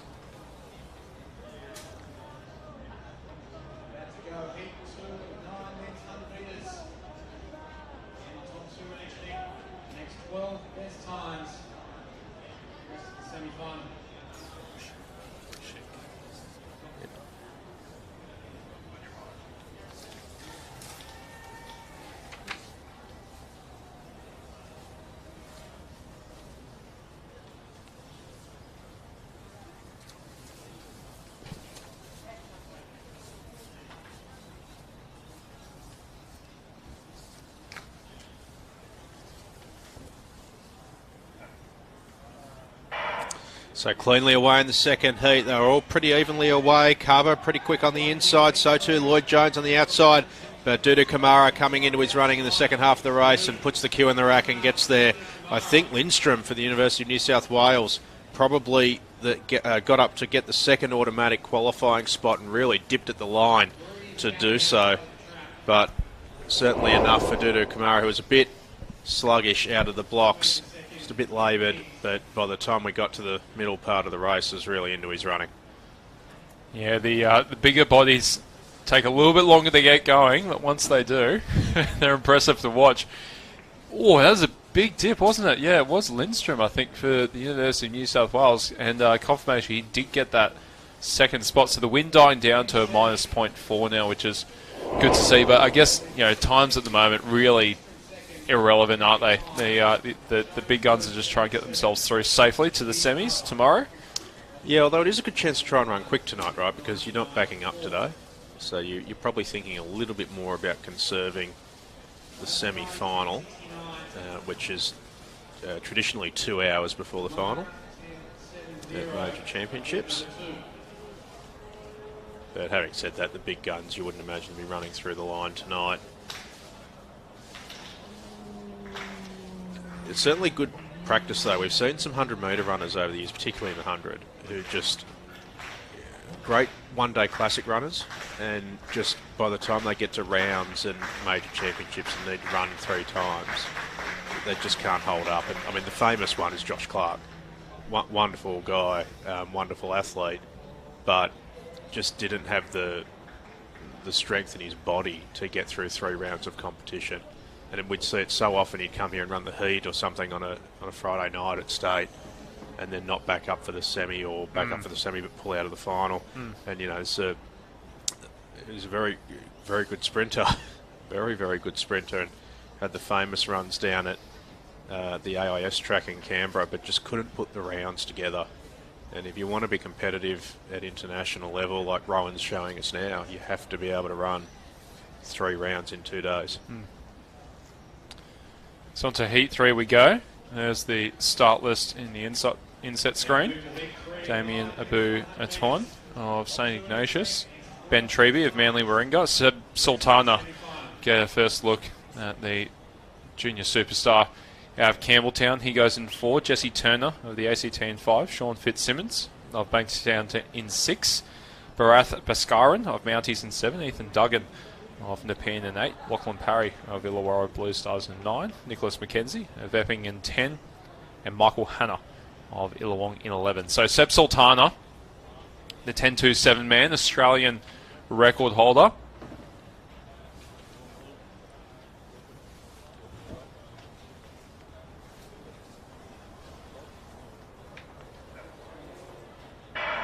Oh, he's out well, isn't he, Sultana? Trying to go with him on the inside. Ben Treby of Manly Warringah coming through nicely as Michael Hanna now of Illawong. But look at Seb Sultana Oh, that was pretty nice. 10.72 as he eases across the line. Michael Hanna will be the second auto through there. And minus 2.1, so the wind's packed up again. Not easy conditions out there. It's wet, it's windy. Seb making it pretty easy. And Hanna not far behind him. 10.72 is the official winning time, with Hanna running 10.82 automatically through to the semis tomorrow. He just gets a really good start. He's so quick out of the blocks, unlike Dudu Kamara, who just takes a little bit longer to get going. Seb really does get out like a bullet, Matt. Yeah. So 10.69, 10.72, 10.72, but a much bigger headwind there, 2.1 rather than the 0.4 that the last heat ran into.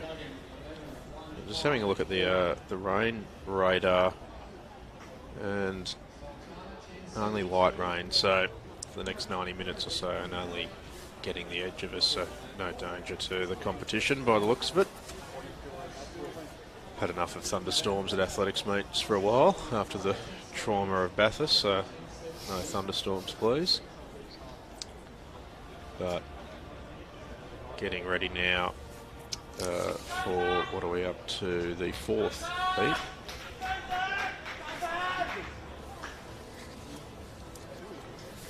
The men's 100, 12 of them to get through. 9? 10. Thought it would talk, yeah. I think they've literally run out of room on Meet Manager. Oh, sorry, there's 12 heats. Yeah, yes. 12 heats, I think. But oh, sorry, it might be condensed actually. So I think we do have 9 okay, now. Yeah, they've collapsed them down. Okay. Yeah. So 9 heats, and we're up to number 4. And just going to thumb through this start list. So Kaki in 1, Granado, Turley, Wendy, Nick Andrews, better known for his hurdling, but has a crack here over the 100 flat. Xanadine of West on his outside, Leonard King of the University of New South Wales, Gollage, Wong and Jung. Jinsu Jung, good to see him back out here as well for the All Whites of Sydney University. Many an appearance in a state open final for Jin. So Nick Andrews by far the quickest seed time in the race. He'll be in the centre of the track with a 10.32, but still 4 or 5 of the others in the 10s, including Wong and Jinsu Jung. Yeah, Nick's run a lot of indoors overseas in Canada and America early this year, so he's run the 60 hurdles and done quite well. He's gone under 8 seconds over there, which is really impressive. And he was third behind Jacob McCorry and Mitch Lightfoot at the Maury Plant meet last Thursday, and all those 3 will be matching up next weekend at the Sydney Track Classic, which we're really looking forward to, as well as Tal Willis of Victoria and a little bit of international flavour. But Nick Andrews, 10.32 is his PB, and that was set in 2017, so the guy has absolutely got some wheels over the flat. Good to see him go around here, see where he can churn out. He might fancy himself for a pretty high spot in the final if he gets through safely first 2 rounds. I'm not sure how long he's been with Sydney Uni. He was always at Cherrybrook. Cherrybrook, yeah. Yep. So, just about to get underway here in the 4th.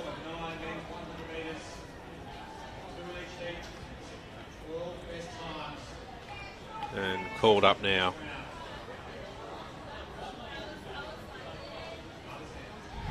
He's got I don't know what singlet Xanadine's got on, but it's not a West singlet.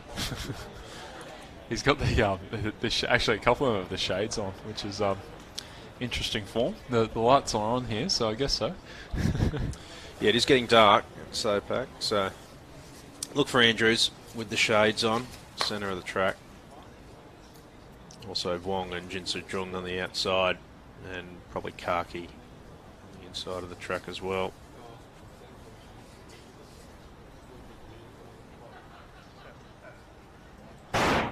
So other guy Andrews was quickly away and quickly into his running, and you see how quickly he's surging away from the field. King from UNSW, the next best of them, but Andrews can put the cue in the rack. Job done, 10.80, and a handy little time there into a minus 3.1 headwind. So the beautiful sprinting conditions we talked about last week have not hung around, and Leonard King was the closest to him. Good battle for the 3rd and 4th positions, I think, with Granado and Jinsu Jung on the outside of the track. But Nick Andrews was the class above in that race. Yeah, he got off to a really good start. You can see that. The really high knee drive there, quite telling of the sprinters. Used to having 106 centimetre barriers in front of him. Not that time, so he probably would have felt pretty fresh towards the finish line than usual. So great to have Andrews back at SOPAC. We've seen him grow up over a number of years. 10.79 there for a minus 3-1 headwind. That's pretty strong stuff. And Granado did get the dip on Jinsu Jung. So the inside gets it. 0.03 of a second separating them. But smooth sailing through these first 4 heats. Not one of them's even been pulled back for another go. No false starts, so just all systems operating normal. Yeah, just looking at the weather tomorrow, we've got some better conditions, as to be said. No rain, touch wood at the moment. 26 degrees the max, so that's a pretty nice day. And I think the wind might be dying down just a little bit as well. So yeah, do we just see if we can get a wind forecast? That'll be good. We'll certainly be looking for that as to which way we're going to be running. Of course, we've got the luxury here of running both directions at SOPAC, so imagine the minuses being pluses and no rain on the track.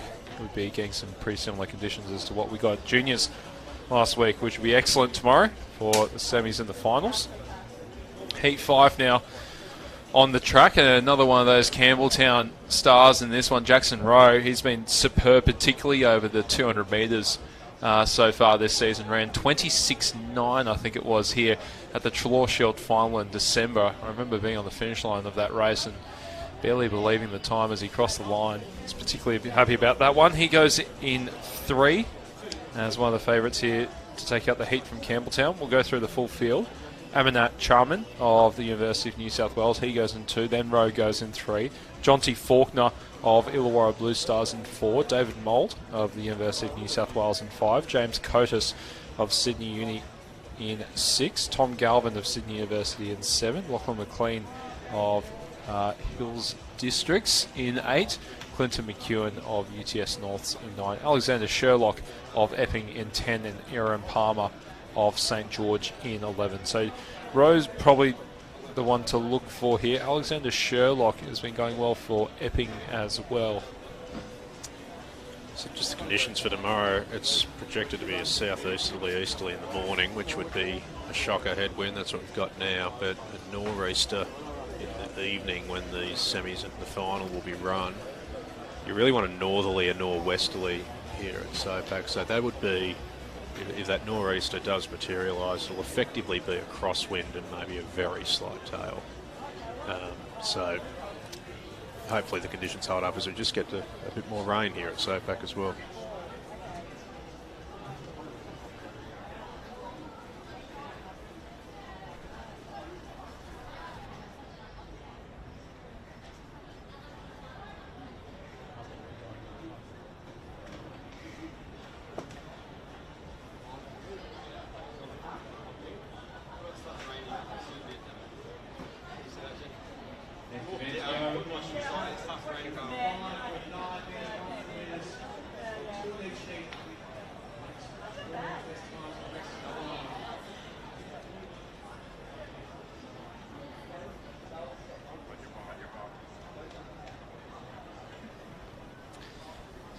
So the boys heading into their blocks now. This is heat 5 of 9 of the men's 100 metre heats.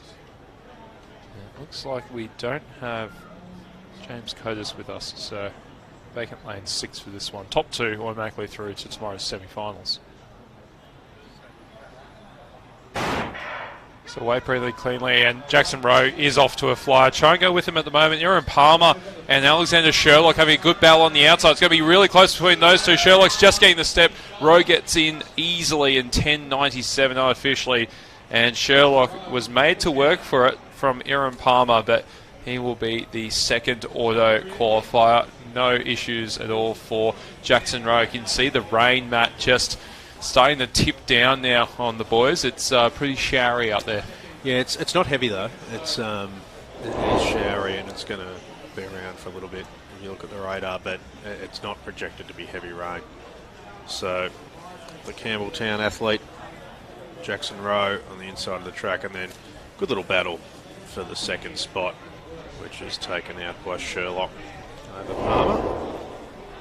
10.96 there into a minus 2.6 for Jackson Rowe. Sherlock 11.16 gets the second spot over Palmer 11.22. It's mainly the wind at the moment that's the problem, isn't it? I mean, all these heat times have been sort of reasonable, right around the 10.6, 10.7 mark, 10.69, 10.72, 10.80, 10.96 there, so getting progressively a little bit slower, but also some stronger headwinds, and now some rain around just to make the track a little bit slippery. And we'll have a look at this start list for the sixth heat. From the inside out, McCann, Tempest and Luvu, Vasquez, Hall, Jeffrey, Bate, Goshnick, Bond and Taylor. It's the start list for the sixth of 9 heats here, men's 100.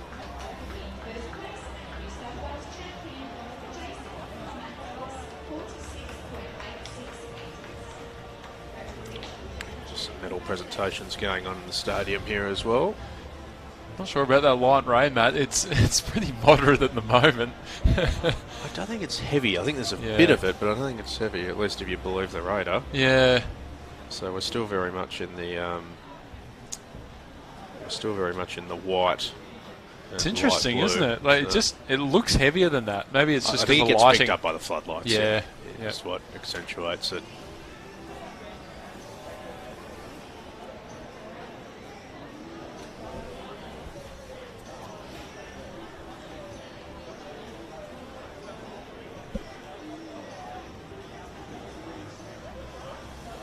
Just a slight hold here. This heat due to get underway at 7:19, so still a couple of minutes until due start time. So athletes to look for in this one. Look for Michael Jeffrey of the All Whites of Sydney Union, the centre of the track, kind of Bond on the outside as well. Comes in with a seed time of 10:40. Ashland and Luvu in 4 for Norths. 10.90 and McCann 10.95 on the inside for Illawong. So looks like we're missing one as well between the two Sydney Uni boys. So Eli Hall looks like he's not there,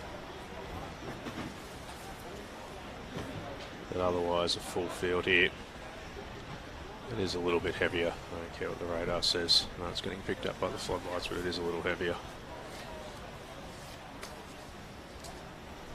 Set to go here in the 6th of 9 heats. Cleanly away, Vasquez was very slow out, kind of went before it and then had to go again. Over on the inside of the track, Tempest for and McCann of Illawong, but right on the outside, kind of Bond too, good for them for Norths, and in the middle of the track, Michael Jeffrey of Sydney University picking up the second spot. I really reckon Vasquez, I'm interested to see the replay here, Vasquez, I reckon went to go, held himself back at the start. By the time he got going again, it had left him. He doesn't look overly thrilled with himself there. Just watch this. Yeah, that double movement. Bond, a bit sluggish away. The quickest of them out was McCann for Illawong. By the time they got halfway up the straight, Bond got into his running. Yeah, pretty strong there. Really putting on the brakes there was Connor Bond. Still walks away with the 10.70, so I think that might be one of the quicker qualifiers we've had, but also the lightest wind, minus 0.2. So even with the wet track, not much wind to speak of in that race. It's a bit of a flex, isn't it? Just pulling up at the end of the 100 heats. Yeah, properly braking as well. Like it wasn't just slowing down. He was braking across that line. Yeah, Connor is good runner. He is. He's an amazing World Junior breakout performance at 10.30. He ran in that semi-final. Came about top 12 in the world, I think it was. So. A superb season, really came into it. I remember it all kicked off at his final New South Wales All scores ran a 10.59 from memory, and then it just all went upwards from there. Walked away with the Oceania Championship as well, and went from strength to strength. So we'll see Connor in the semis, along with all the big guns so far. I don't think there's been any major upsets, Matt. No false starts. Everyone's sort of safely through so far. They haven't had to pull one back or call it unsteady or anything like that. We've all been systems go, regular programming here. So moving on to the next one, Kyle Curry-Ewings, another 10.4 runner. He goes in this 7th heat as the quickest seed. And joining him in lane 2, Ruan Gunnarsing of West Track and Field. Curry-Ewings is in 3 for Epping. Zach Holdsworth back on the start list for Illawong in 4. Great to see Zach back running. He'll fancy his chances of getting one of those 2 spots. Ethan Quintana of UTS North, he goes in 5. Jerome Abu Atone of St Ignatius in 6. Godfrey Okarenyang of Camden Athletics in 7. Aidan Reynolds of Bankstown in 8. Xavier Zukon of Sydney University in 9. Josh Reynolds of UTS Norths in 10. And Luke Goshnick of St George in 11. So Holdsworth in the yellow shoes there on his comeback trail. Haven't seen a whole lot of him this season. I think he's might been battling with a little bit of injury. I was talking to Jess Thornton a couple of weeks ago. So great to see Zach back, and looking forward to seeing what he can do. Good heat this one with Corey Ewings in there as well for Epping. Absolutely. And Oka Ranyang as well with the big jump. Good to see him back as well, running well. You can see how far his blocks are apart. Yeah, the long levers. Tall men have made good 100-metre sprinters in recent times, so you can make it work.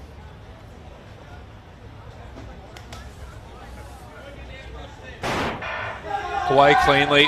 Curry Ewing's not off to the greatest start. Holdsworth just got the step on him, but Carl is now into his running. Look at him pull away. That's impressive. Holdsworth will get that second spot, and it's going to be Gunnarsing on the inside there for West Track and Field. 10.56. All right, now we're talking.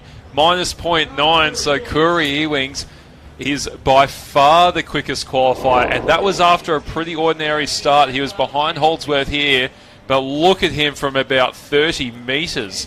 That's impressive, Matt. That's probably the best run we've seen so far. A long stride, isn't it? And ran through the line. There was no pulling up and flexing there. 10.55 for Carl Curry Ewings. So that is good stuff from the Epping athlete.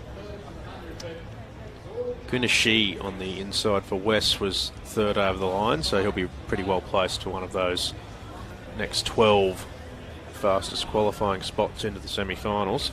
Holdsworth 10.87 does get that second spot pretty comfortably in front of Ruan Gunnarsing and Ethan Quintana, number 19 there. I like the run through the line. It's the first one we've seen, but he's laid down the mark there with the 10.55. So results on screen there. Quintana fourth over the line, so those next fastest qualifiers will have to get in with some 11s in front of their names, but that should be okay with 12 going through on time.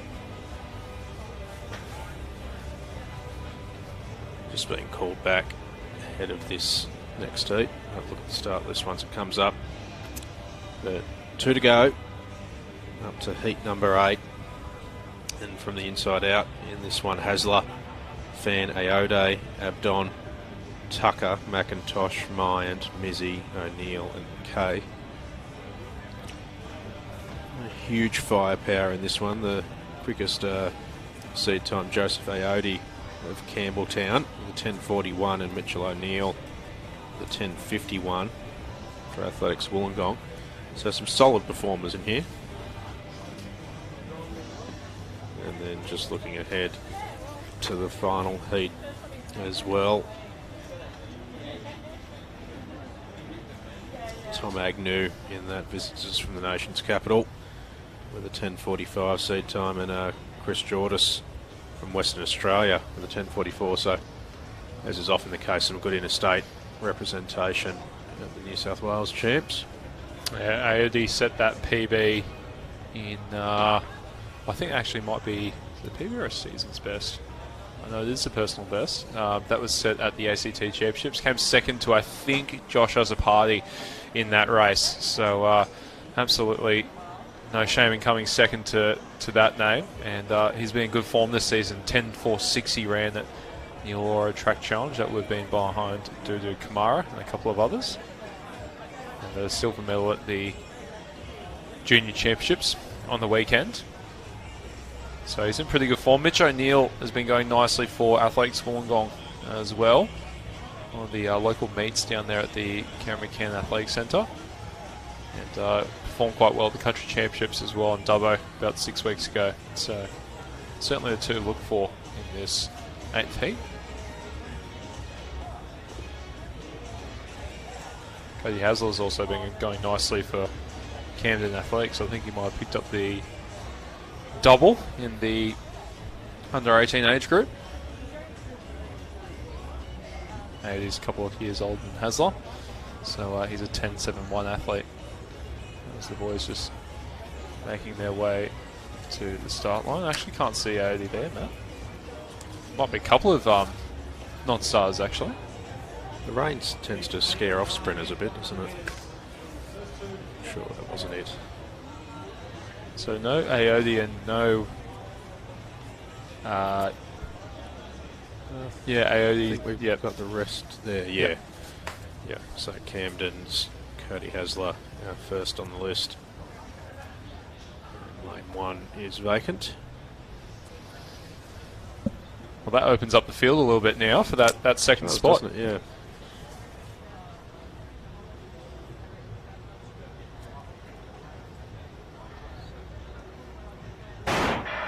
So off they go in second to last heat. Pretty fast on the outside from McKay and O'Neill, and in the centre of the track, Abdon and Tucker. But over on the inside, Hasler for Camden, and O'Neill on the outside eventually gets it over Hasler. So true to form. Certainly the quickest away for Camden was Hasler over on the inside of the track, and O'Neill eventually come into his running, and as the camera straightened up, O'Neill's lead became apparent, but Hasler quickly away on the inside of the track. 10.71 his seed time, and 10.73 for the winner O'Neill, into a minus 1.2. So lots of 10.7s, lots of 10.8s, 1.10.6 I think. So that's about what we're expecting on the Friday night of a championship. Things will get a bit more serious tomorrow night as we get into the semis and the finals, but all things going as expected here on the Friday night. And not to put the mocker on this last heat, but we still haven't had any of them called back. No false starts. It's all been regular programming here in the heats of the men's. Yep. The boys have been behaving themselves on the blocks, haven't they? So we're off to the final heat now, as they're making their way back. Another field of 10 on paper. Marcus Yefo Min of Sydney University goes in 2. Reece Dobbins of Newcastle runs in 3. A bit of interstate flavour in this race. Tom Agnew of ACT, he goes in 4. James Tirado, the T13 Australian record holder for the junior age group, para-athlete, he goes to the University of New South Wales in 5. Then Christopher Jordas of Western Australia joins us. He is the quickest seed in this race. He goes in 6. Christopher Devery of Illawarra Blue Stars in 7. George Ockett of Bankstown Sports in 8. Marcelo Ottaviano of West Track and Field, he goes in 9. Alex Harris of Camden Athletics in 10. And Zen Clark of Epping Districts in 11. So the two interstaters, Agnew and Jordas of Western Australia. See Jordas in the teal and white singlet there, just next to Tirado with the shades on. And Tom Agnew in the black strip there for the ACT. So 4 and 6 with Zen Clark. quickest of the New South Welshmen in this one. Clock goes out in 11 with the sleeves there.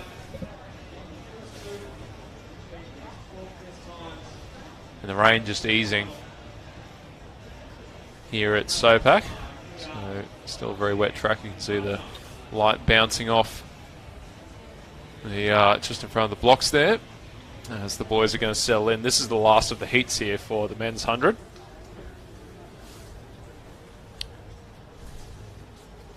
So a couple of interstaters looking to make their mark here in New South Wales in Heat 9.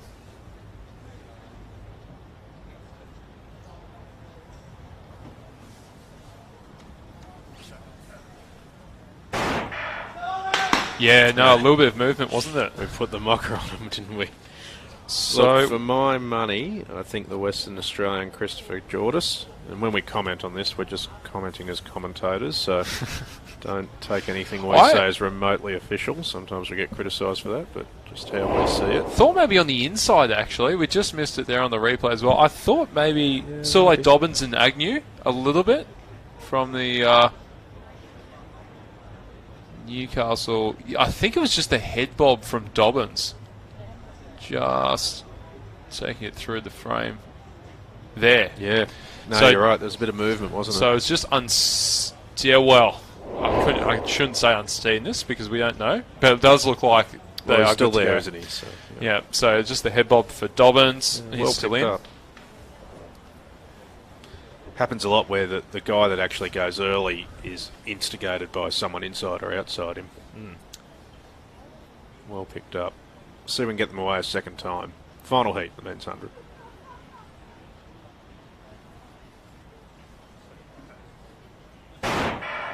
No trouble, second time of asking, and Jordis and Agnew, as we thought, are both out in front of the field. Trying to go with them, Marcelo Ottaviano, West Track and Field, but they're too strong. The ACT athlete in front of the West Australian. Interstaters through in heat number 9, 10.88 for Agnew unofficially, and they looked pretty comfortable, those two. Minus 2.0, so the headwinds persist here at Sopak. The rain has died down, if not completely stopped. But strongly away and strongly through the line for Agnew. Torado on his outside.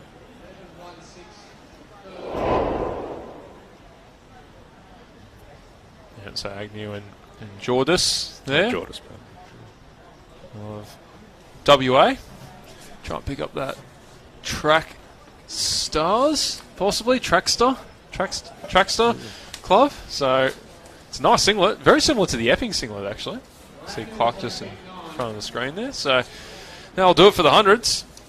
I like that first heat, though. There was some fireworks in that first heat with Azapati looking over halfway down and shirts coming off and a little bit of everything in that first heat, but it was... Yeah, I don't know what the story was. I still don't know what happened, but... the most famous, obviously, Bolt in Daegu in the 100-metre final. Yes, but yes. Know, if you've got what Bolt's got to work with, then fair enough. So here we go. This is my favourite race for the men's. Look at lane 7 here and Josh Azapati. I'm sure he doesn't mind me saying this. Look how early he's looking over. There it is. That's barely 60 metres down the track. that's early. Cue in the rack. Peak flex for a 100-metre runner is to pull up in the heats. Bond really broke before the finish line. There goes the shirt. There it goes. I'm sure that's just disappointment. This was Heat 2. How good's our memory? Dudu Kamara there on the outside, Matt. He looked pretty comfortable as well.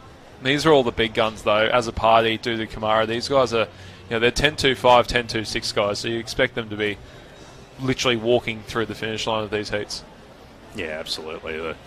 As we said throughout the course of the heats, it was all systems normal, regular programming in the men's 100. There was a bit of nonsense in the women's 100 with some of the false starts. One of them took 3 times to get underway, but it was all regular programming in the men's through the third heat there. And Great to have these highlights. Sultan's just fun to watch, isn't he? Yeah. His leg turnover is just insane for such a small guy, so fast. The hurdler Andrews with the shades on at night in the rain. But, you know, That's just Nick Andrews. Gotta be Nick cool. Andrews things. the Andrews brothers, they're pretty cool. So Nick, you know, coming off that 60-metre indoor, got plenty of speed work in the legs, and you know he'd been doing the short run-throughs over there as part of the training for the hurdles. And Jackson Rowe in this heat, yep. breaking away, much like Sultana, similar lane draw actually, just pulling away. That was a good battle between Sherlock and Palmer for that second spot, with the Epping athlete just getting the nod.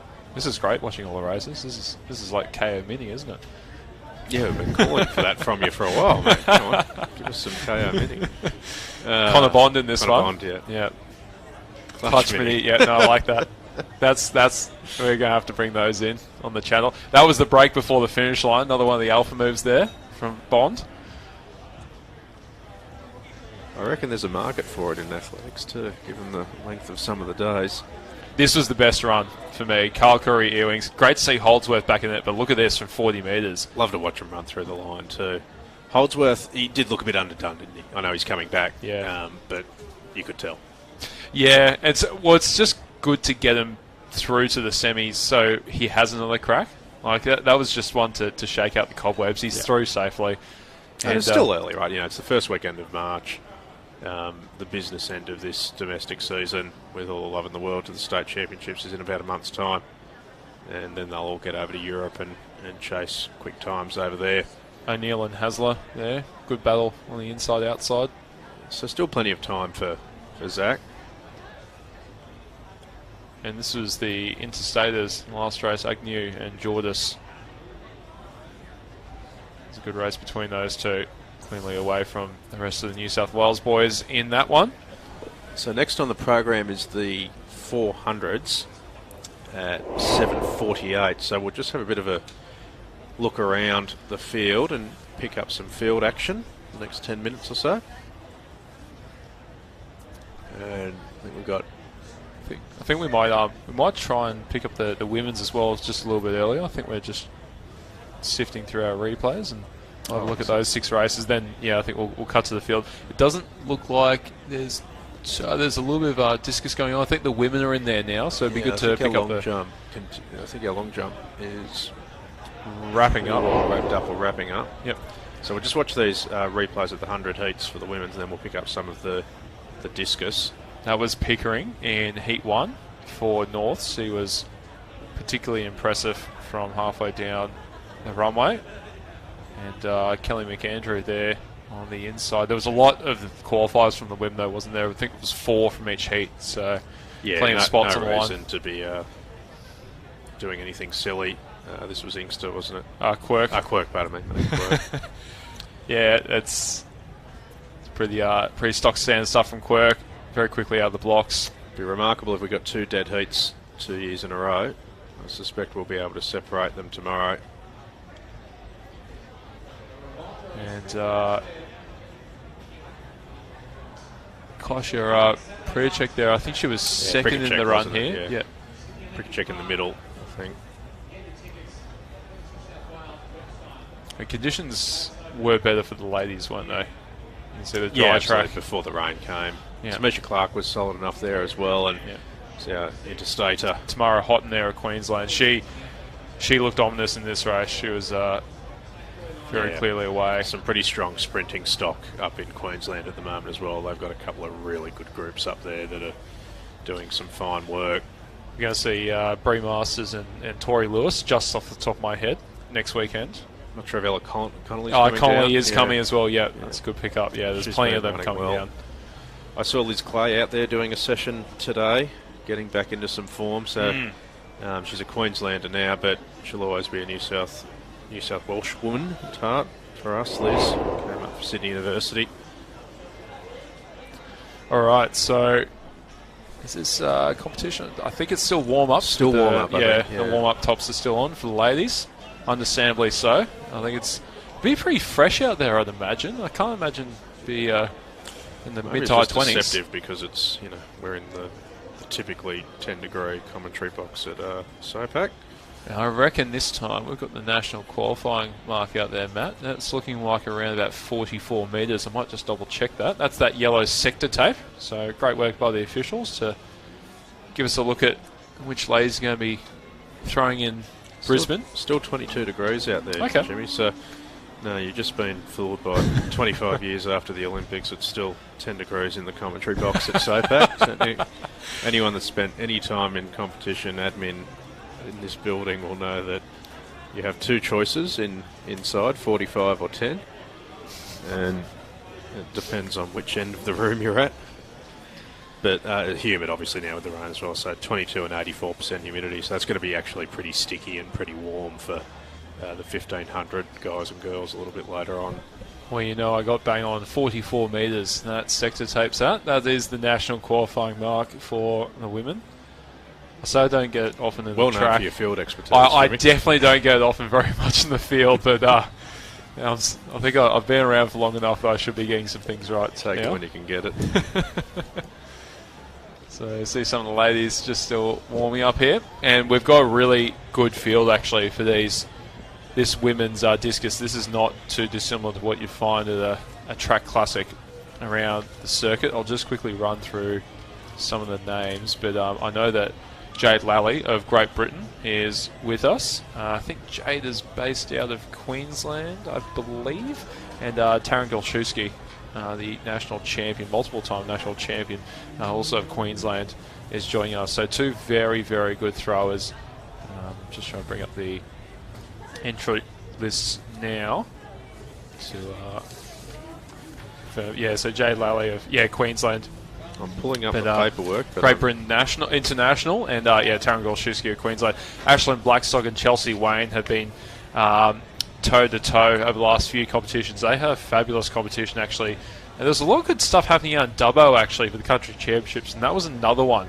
Blackstock of East Lakes v Wayne of Athletics Wollongong. And I think Wayne just pipped Blackstock, but they were throwing over 50 metres that day, and that's some really good throwing, particularly Chelsea Wayne, who's only turning 16 this year. She's only 15 years old, so to be throwing those sorts of distances is really, really impressive.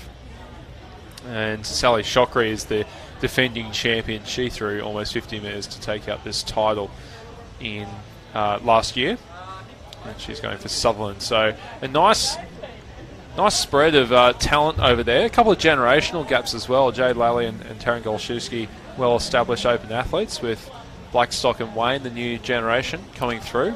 It's nice to see some of these athletes have a chance now. I was just thumbing through the paperwork, but you don't need to go through it to know who the New South Wales record holder is. I think she won 11 or 12 New South Wales championships. Yeah, it's Danny Samuels, as she then was. Now Denny Stevens, of course, the New South Wales record holder with 69.64. It's pretty, just have a look at those sector markers. We'll probably get it in shot later on. But so we're at 44, for the sector marker that's there. The longest is at 70 metres. I actually don't even know why they bothered putting that out. But maybe that's actually just to give you an idea of how far Danny's throwing. So that sector mark is just, it's miles away. So I remember she threw, I think it was about a 66 or 67 here, and it's something to witness a plate going out that far. It's Matt Denny threw 64, I think, to open his season at the Sydney Track Classic last year. But when you get those top throwers, it really gives you a bit of a comparison as to how good they actually are.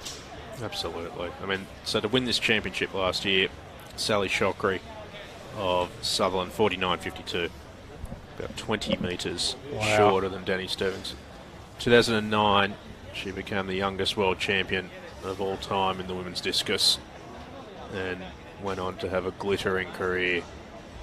One hampered by a bit of injury late in the piece, but still managed to get back and return to the absolute top international level. But a very, very small club of world champions in Australian athletics.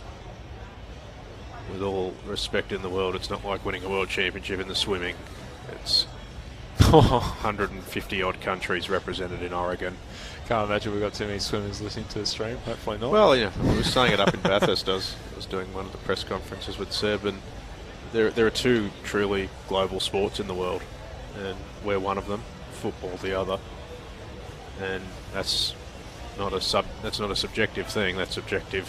140, 150 countries represented at the World Track and Field Championships, and Danny Stevens has a gold medal from the 2009 edition. Very fortunate to have our very own world champion this year as well in Eleanor Patterson, and the Olympic silver medalist Nicola Olaslager's on the start list, as I understand it, for Sydney, Jimmy. Absolutely. There's a women's high jump article coming out. Well, some special things planned for the high jump as well. I'm not sure how much of that we've announced. Oh, yeah, it's getting there.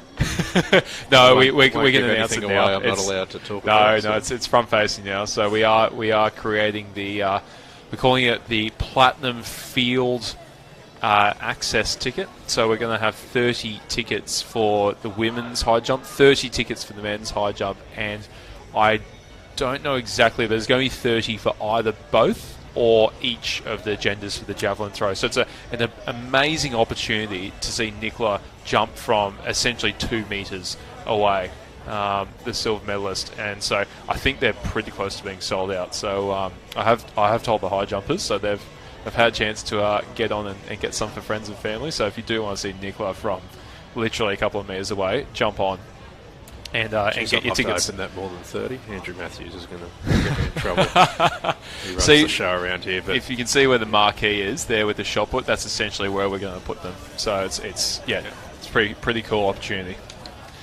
I'll take the first of these women's 400 metre heats. There's 3 of them. Top 2 plus the next 3 best times are straight through to the final. So no semis here for the ladies' 400 metres. So pretty high stakes here, top 2. And there's some pretty good fields going around for these ones. We'll go through the first 9 probably in a second, but it's worth mentioning Sarah Carley is not going over the 4 hurdles at these championships. She's running the 400 metre flat, and she's just walking back there in lane 3. She comes in as the quickest seed time, as you probably imagine.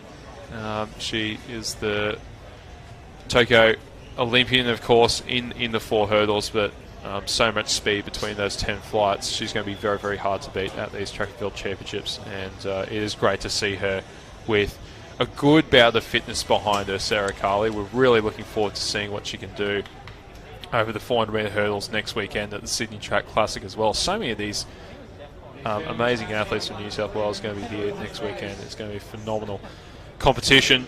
We'll go through the full field though. Erin Smart for Nowra, she goes in lane number 1 on the inside. Christina O'Brien of Cherrybrook in 2. Carly goes in 3 for KJs. In 4, Hiba El Sadek of Sydney University. Susie Sedaridis of Athletics Wollongong from that 400 metre hurdle department down south. She goes out in 5. Paige Campbell of Campbelltown. Really looking forward to seeing Paige go around. She's coming back to the 400 now after a really good 100 at the juniors. She goes in 6. Rowena Craker, very, very talented 4 runner, been around a while now for Manly Warringah. She goes in 7. Alice Dixon of UTS Norths in 8, and Jenna Heath of Amstown New Lambton in 9. So I reckon probably 3 and 6, Carly and Campbell, the ones to look for here.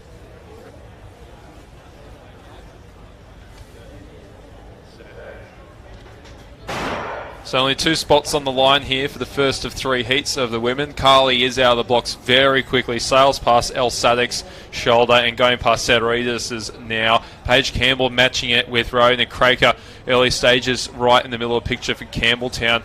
And Craker and Alice Dixon of UTS North, shoulder to shoulder at the moment. Sarah Carley is flying at the moment in lane number 3. She will take the lead, you'd imagine, into the home straight. Paige Campbell just sitting off the shoulder of Craker at the moment, try and get into a run on the bend. Carly will lead them into the home straight here.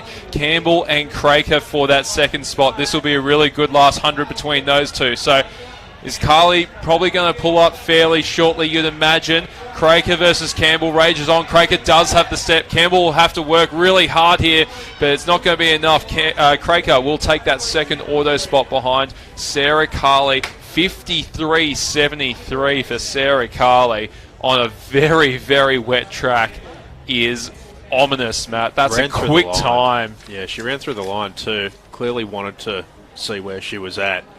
53.72 is the official time. Yeah. And a bit gusty around, as we know, so she would have got a bit of a tailwind down the back, but this is all headwind at the tough end of the race when the lactic is really driving through the legs.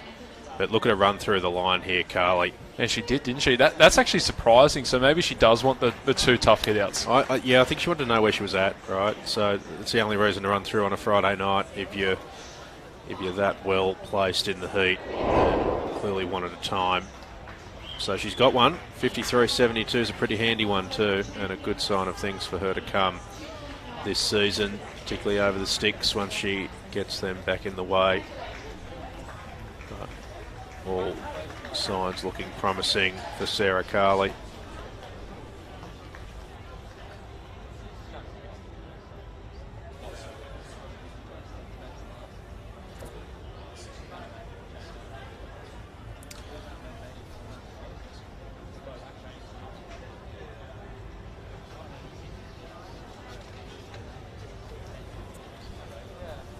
So, second of three heats in the women's 400 metres. Jess Thornton, the winner of the race last year, in 53.80, the winner of the championship.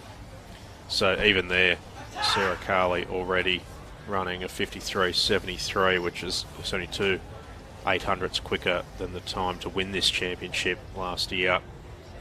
Marie Holland is a pretty handy New South Wales record holder in 50.24. That would still get you a start at the absolute top international level. Just a casual 35 years old, that record.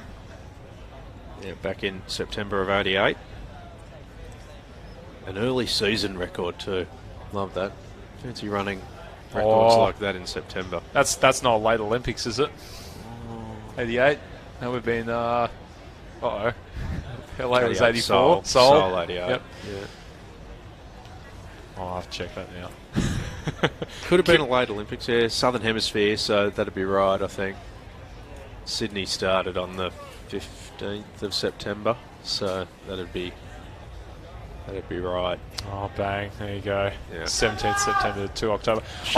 Showing our youth a little bit there, actually, before both of our times. But in any event, I don't think we'll be seeing a 50.23 on the track tonight, so let's have a look at this second heat.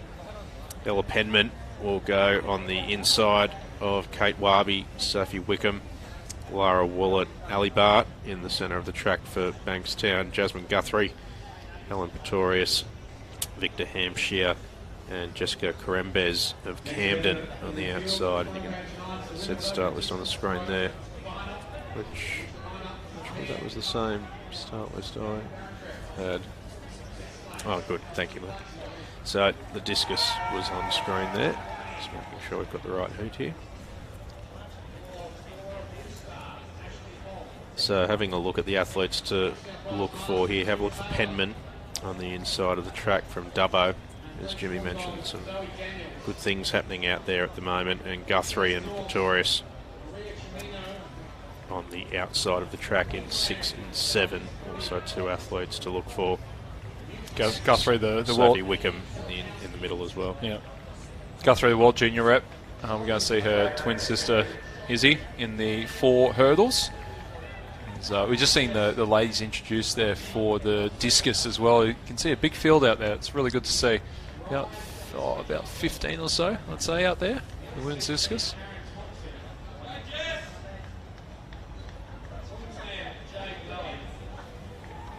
So I might just run through that start list when we get a chance as well, probably after this heat of the women's 400.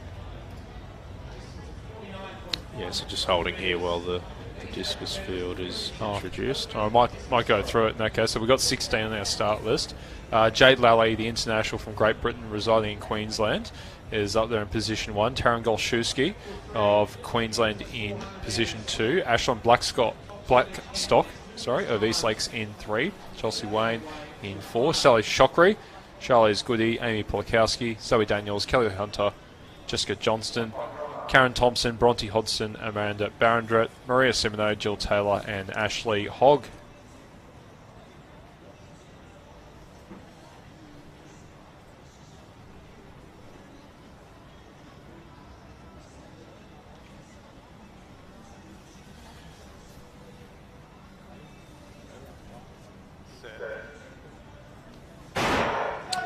So cleanly away in the second heat. Ali Bard out pretty well in the centre of the track, but Sydney Uni's Pretorius very quickly away on the outside, and Jasmine Guthrie, as Jimmy mentioned, the World Junior representative on the inside for UTS North, running very strongly and picks up the shoulder now of Pretorius. Back on the inside of the track, Sophie Wickham in 3 for Manly Warringah running strongly, and Ali Bart having a solid race in the middle for Bankstown, returning from injury. And as they come around the home bend, it's Guthrie now leading Pretorius. Remember, top 2 automatic qualifiers in this heat. Again, back in 3, Sophie Wickham of Manly Warringah running strongly and looks to get up to the shoulder of Pretorius of Sydney University, who now actually challenges Guthrie and goes into the lead. So these two will share the top spot, the top qualifying spots. And running through the line was Pretorius of Uni ahead of Guthrie. And Ali Barr with a fine return to New South Wales Championship racing after some battles with injury over the last 12 months, is going to pick up the 3rd automatic qualifying spot ahead of Sophie Wickham. 54.78 unofficial, so about a second slower than that first heat. Yeah, that was a nice matchup, wasn't it? We're actually going to see both those ladies go around next week in the Track Classic, Pretorius and Guthrie. They've both been confirmed, so you'd have nice preview there. You'd have backed Guthrie to run it out from here, but maybe... I'm not sure if there was a bit of tactics there, because she sort of looked over and then right around about here, and I think she sort of went again, so she had that second spot locked up. Ali Bartholomew had a great run, but wasn't going to be catching Guthrie from here. So, yeah, happy to jog it through the line. But so it's the 2 winners of both heats have really run through the line. Pretorius and Sarah Carley both happy to really run through. And about a second slower than Carley's qualifying time. So at the moment, Ali Bart looking reasonably good to pick up one of those time qualifying positions, of which there are 3 available. So I'm looking forward to this 3rd heat, as there's plenty of plenty on the line. So I mentioned before we're actually just about to go around with a second round announcement for the Track Classic. That's not going to be classified information for much longer, so that's quite exciting. But we've got a lot of ladies in this race. One of them's on screen, Gemma Pollard, under 20 champion from last weekend. And Jess Thornton is going to come on screen. There she is there, and Jen Cowie, and also Shari Herdman of Macquarie Hunter. They're running for New South Wales Championships, but they're also running for spots next weekend. So this is a really exciting heat. Those 4, they're going to have to share 2 places between them, and they're all coming in very, very similar shape. So going through the full list, Ella Randazzo of Southern Districts goes in 1, Emma Cotton of Port Stephens in 2, then Shari Herdman of Macquarie Hunter, the 15-year-old, she goes in 3, Gemma Pollard from Newcastle Runners goes in 4, Sarah Durante of Hills Districts in 5, Chloe Davis of UTS North in 6, Etha Fimia Collius of Randwick Botany in 7, Jess Thornton, the 2016 Rio semi-finalist, goes in 8, and Jen Cowie on the outside 9 for the All Whites of Sydney Uni. Great, tantalising heat, this one. Jess the defending champion as well, of course. So away they go. Plenty to race for in this 3rd heat, as Jen Cowie's gone out pretty quick with Jess Thornton. Try and go with her at the moment. Chloe Davis having a quick start there for UTS North as they come round. Pollard and Shari Herdman have also gone off pretty quickly, but it's the 2 outside lanes, I reckon, at the moment. Jen Cowie just on the edge of screen with Jess Thornton. They've just got the step on Pollard. Shari Herdman is very good over the back 200 though as well, and she does start to make up that stagger to Pollard on this second bend. Just coming round now with 150 to go. Jen Cowie's had a very strong start. Thornton's tracked her every step of the way. Pollard is now starting to come in, and here comes Herdman. So 2 spots are on the line, and Pollard will lead them in. Gemma Pollard of Newcastle Runners is starting to stretch away. Thornton's trying to go with Shari Herdman at the moment, but also on the inside is Ella Randazzo of Sutherland. Randazzo, Cowie now starts coming into it. Cowie's going to get that second spot. I knew it was going to be a tight race. Cowie just over Thornton, Herdman and Randazzo, with Gemma Pollard streaking away late in that one. 55.21, the official winning time. And there were about 5 girls in it at the end there. Cowie's going to get it just over Thornton and Herdman, I think. I'll tell you what, the defending champ, no guarantee to make the final, Thornton. Third in that race, the slowest of the 3 heats. She was closer to the back of the second placed athlete than the first 2 heats, so she'll probably scrape through on a time qualifier, but absolutely no guarantee. There's always a surprise in the heats on the Friday night of a championship. Just might be the surprise this time around. She looked so good down the back straight with that head on. She looked comfortable and composed, but didn't have it in the legs in the last 200, and Pollard and Cowie had a measure. Oh, that's going to be tight for those final spots, isn't it? So Thornton third there. So sorry, Pollard 55.21, Cowie 55.63. Then it was Thornton 55.79, Shari Herdman 55.85, and Randazzo 55.91. So the top 5 within 7/10 of a second there. As I'm sure we're eagerly awaiting some live results, Matt, to see who goes through to the final. Yeah, they've just been taking a little while to come through, so not up yet for the SRAM on the men's, aren't I going to do it? But I think still not up for the women's in any event. So we'll bring you news of the final field as soon as it comes through. But as you said, Jimmy, there was a bit on the line in that heat, because not only spots in the final, but also spots in the Sydney Track Classic. And on that, Thornton's not a walk-up starter on that form. Well, Pollard's in, so she is confirmed. She'll be in that second round. I can give away that much, and looks like we made a good, good choice there. She was definitely the strongest in that heat. But yeah, Cowie, Thornton, Herdman. It's going to be really interesting to see who gets into that final. That'll be crucial.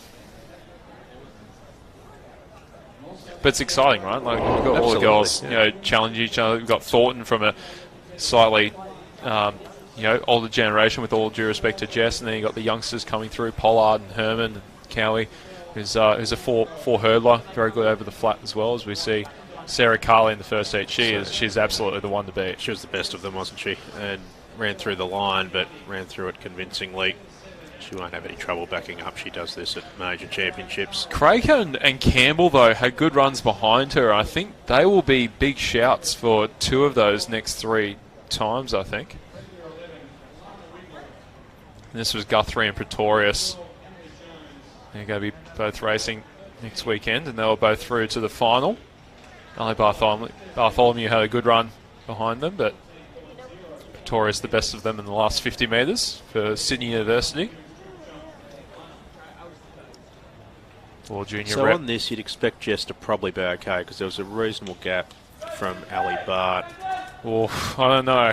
I don't know. I reckon she'll get the 3rd spot, but we'll wait to see. It's going to be close. As we said, though, in the call, no guarantee. Pollard exploded off the bend. She was fantastic from about 100 metres out. Really strong. And you can see the girls, they're starting to tie behind her, but she almost picked it up, didn't she? The only thing about this, though, is that it was a materially slower heat, the 3rd heat, so Jess may not make it. We'll wait for the final field. In any event, we'll bring that to you as soon as we've got it, but in the meantime, 5 heats of the men's 400 metres, representative of the depth there. Darren Clark, the New South Wales record holder, and Steve Solomon won the championship last year. Very quickly from the inside out, more Fragikakis, Yusuf, Rothwell, Guest, Nikita Jr. and Iverson.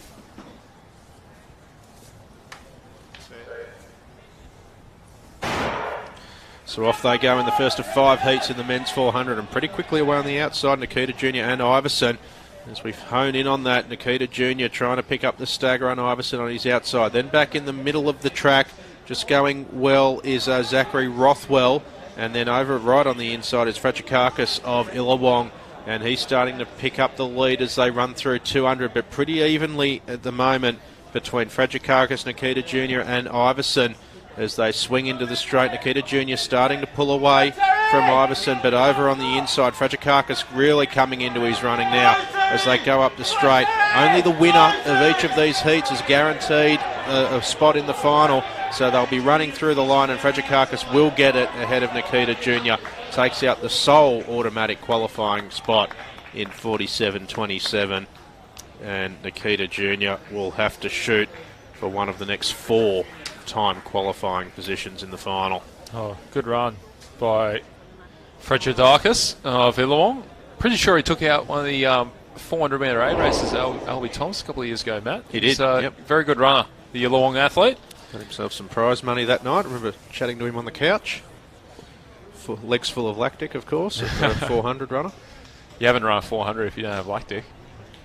He's strong. Pretty handy winners of that race over the years. Beck Bennett picked up the win the same night, I think, in the women's. Yep. I remember Bandiria Boyer a few years ago as well. So Frachikakis, 47.27. That's a pretty nifty time for the first heat. As you mentioned, Matt, big stakes here. Only the winner goes through, plus the next 4 fastest times. And moving on to the next race shortly. Jordan Sarmento will feature in this one in lane number 4. The quickest athlete on paper. He'll be joined by Joseph Bradshaw of Newcastle Runners in 2. Michael Nash of Campbelltown 3. Sarmento goes in 4. Michael King, the junior from Trinity Grammar, in 5. Owen Richardson from South Sydney in 6. Thomas Hunt of UTS North 7. Hayden Fleming of Sydney University in 8. And Nick Fuller of Manly Warringah in 9.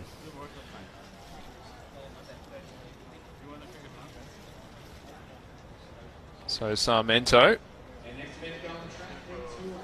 who has been running pretty well this season. He is a 46 man at his best. 26 years old now. He is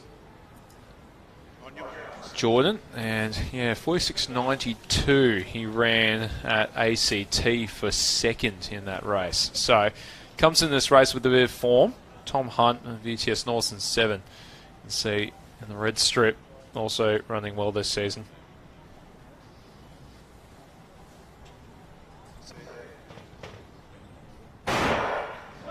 So away they go, and pretty even across the board. Sarmento now starts to get into his running, just going past Kingshot and also Richardson. So he's off to a bit of a flyer as the West athlete.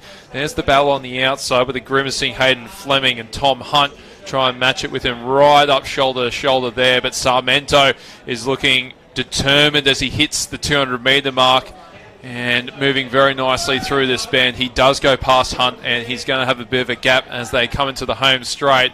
He's going to be looking good to take out this spot. Hunt is trying on the inside, but the gap is growing for Sarmento, and really it's it's not a race anymore. It's just going to be about the time. It's going to be pretty quick though.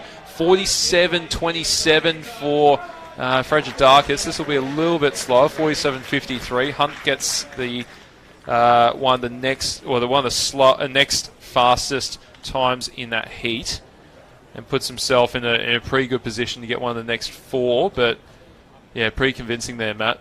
Not much of a race really to talk about in the last 100 metres. No, there wasn't. He's clearly one of the top seeds for these championships, Jordan Sarmento, and very strong running in the second heat.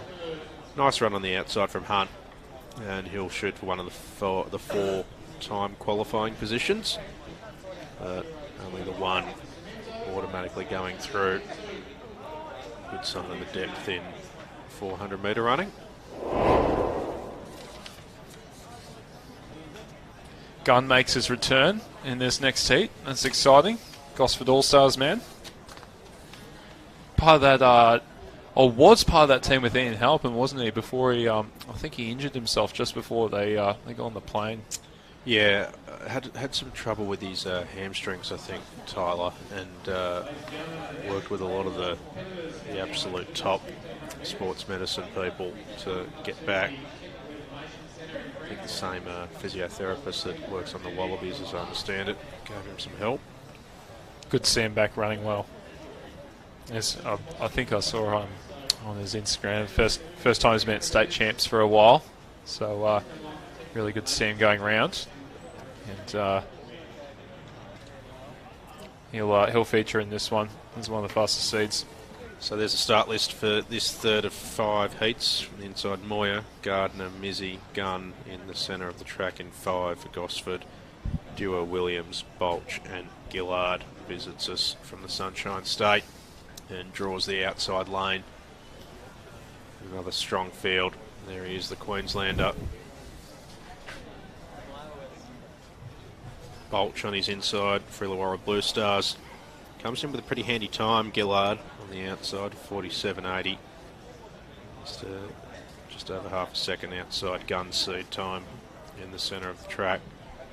The other ones to have a look for, Sebastian Moyer on the inside for Norths and Josh Bolch of Illawarra Blue Stars on the outside. And he'll have Gillard to chase after the first couple of hundred.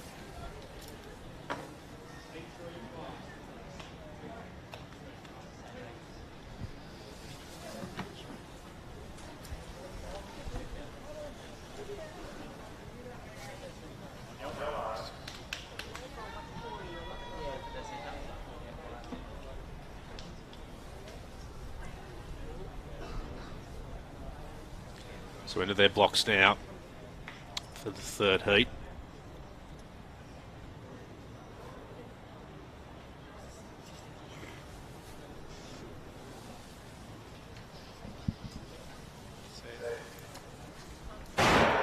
So off they go. Look for Gunn in the centre of the track in the blue of Gosford, and very quickly away the Queenslander, and on the outside Gillard as well as Bolch of Illawarra Blue Stars on his inside, but Gunn ranges up to them as they head down the back, and he's clearly going the best of them. Remember, only one automatic qualifying spot in each of these heats, and Gunn and Gillard are the two leaders as they come into the home turn.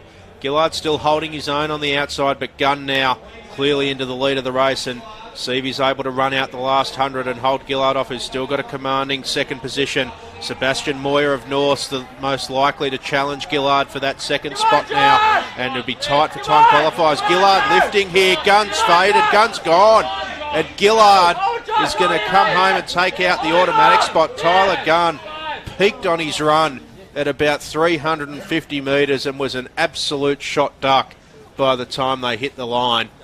He will still have a chance to go through on time, but Jimmy, he hit a brick wall with 50 to run. Yep.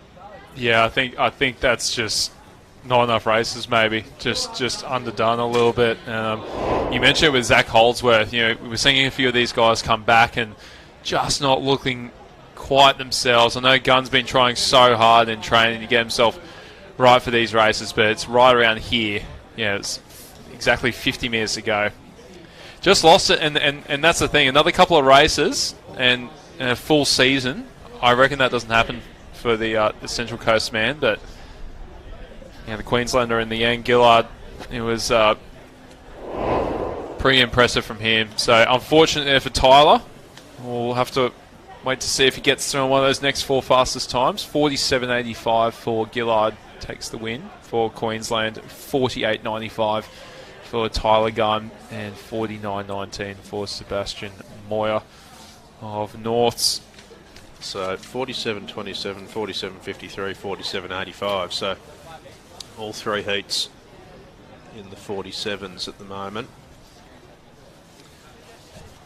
On to heat 4 now.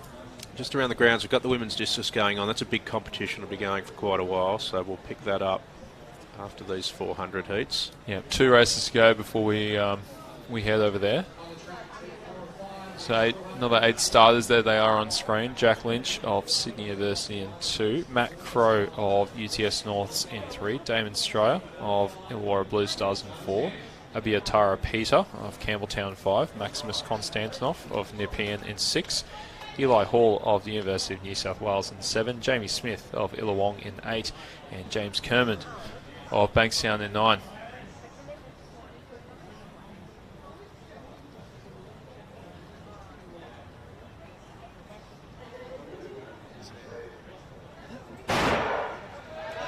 So away they go, heat 4 of the men's 400. Again, only the winner going through. So big stakes again. Jamie Smith is matching it early on with James Kermond on the outside. That'll be Atara Peter of Campbell try and make his way through the middle of the field. Also going pretty well on the inside there, Matt Crowe of UTS Norths. But staying with Jamie Smith at the moment, who's run a big first 250 metres here. The Illawong athlete. We can't see Crowe coming into it quite yet. Well, he's miles ahead of Crowe. Jamie Smith, this is a fantastic run from him. Matt Crowe is going to start coming into it now, but I think it's going to be all too late. James Kermond is also miles behind. Jamie Smith of Illawong, 47.33. He comes in with a seed of 48.02. That is a huge run from the Illawong athlete. He'll be stoked with that. So he goes through convincingly. I thought Matt Crowe might have featured a little bit earlier on in that one. He just left too much to do from this point. The gap was about 15 metres at this point. And, second fastest qualifier behind Fradakakis. So the Illawong guys go 1-2 in terms of the seed times. 47.33 is the official winning time. Crowe with too much to do in the end, 48.42, and Kermond 49 flat. I think he might be a little bit disappointed with that, Matty Crowe. Maybe just not aggressive enough early on. He was coming home quickly, but as you said, Jimmy, just left too much to do. Too little, too late.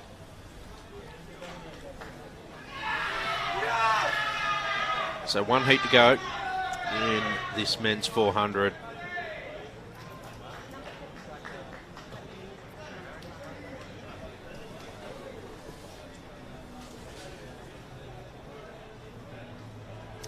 Yep, and confirmation, thanks Jimmy, that Jess Thornton will absolutely scrape through to the women's 400 metre final by just 0.02 of a second ahead of Ali Bart of Bankstown.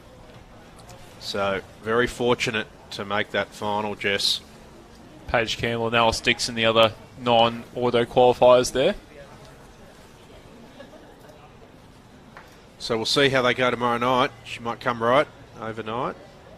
And as you said, Jimmy, spots on the line at the Sydney Track Classic. Bit of a commotion outside of our commentary box. Not sure if you heard that over the microphones, but not sure what's going on out the back.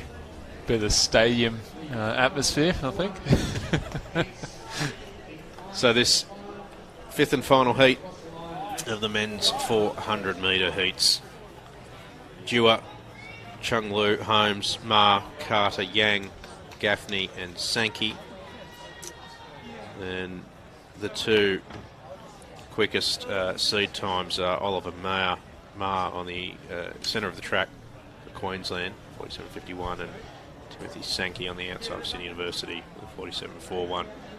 Let's see how it plays out. So off they go on the Queensland and Ma, pretty quickly away, but clearly the fastest away was Sydney University's Sankey on the outside of the track, and Chris Yang of Illawong also running really strongly and picking up Gaffney of the University of New South Wales on his outside. Pretty decently on the inside, Carter and Ma, the Queenslander, now really coming into the race, and on his inside, Holmes of the University of New South Wales. So about four in it, Holmes, Ma, Yang and Sankey, as they swing around the home turn for the final time, and the Queenslander Oliver Ma from the Sunshine State swings into the straight in front. He's now picked up Sankey on the outside, and a good battle going on for the Miners between Young and Holmes on the inside. But coming back on the outside now is Sankey, who finds the second win, and he's going to pick up the automatic qualifying position, 47.44. So he'll be close to the fastest qualifier, only about a tenth away from that mark. And when Ma ranged up in the centre of the track on the home turn, he looked pretty good to run away from them. but Tim Sankey had something left in the tank for the final 50. Oh, good run there by Tim Sankey. He's a passionate young man. He wasn't happy with his juniors' performance. I think, Matt, that was one of the last races of the championships, and we saw him throw his arms everywhere, but I'm pretty sure he was happy with that one. 47.4 is a good run. You just see as he crosses the line, has a look at the clock. Yes, there it is. So I reckon he's pretty happy with that one. 47.43 for the All Whites. And that's going to be right around his personal best, I think, for Tim Sankey. So, yep, 200ths off. So 47.41 run at the AIS in January. That would have been the ACT Championships. We all know how quick that track is regarded as for the sprinters. So here we go with the women's discus now. We had a look at the field of 16 before. And plenty of quality throwers over there. Jade Lally, Taryn Golszewski, Ashlyn Blackstock, Chelsea Wayne, and the defending champion Sally Shockery. Top 5 seats over there. And we've got the women's triple jump as well. Having a first look at that competition. And Sutton there of Trinity. That's Audrey Sutton. Just having one of her attempts there. So we'll have a look at the women's triple jump field of 13. Desley Owusu comes in as the defending champion representing Sydney University. Annabelle Parmigiani of Bankstown. Isabel Louise and Rowe, who we're going to see in the high jump at the Sydney Track Classic. Great story. Jumped her PB and jumped herself into the Track Classic competition off the back of New South Wales Juniors last weekend. A fabulous competition. Clutch were good enough to be able to get that jump as well. And we put that all over the social media. She goes the 15-year-old in position 3. Alexandra Peterson of Trinity in 4. Erin Delaney of Trinity in 5. Alana Withnell of Barker, she goes in 6. Bethany Cranendonk of Wyong in 7. As we can just see an attempt there from Alyssa Phillip. And she gets the white flag there. Charlotte McGill of Sydney University in 8. Claire Roberts, the ACT athlete, in position 9. Tara Webb of Cherrybrook in position 10. Audrey Sutton, who we saw before, of Trinity in 11. And Alyssa Phillip on the screen. She's in 12. And last in the jumping order is Emily Jones of Cherrybrook in 13. So we've got the women's field events at the moment going on. You can see the women's discus in your inset screen. And I think that's Taryn Golszewski in the circle now. So the national champ for Queensland.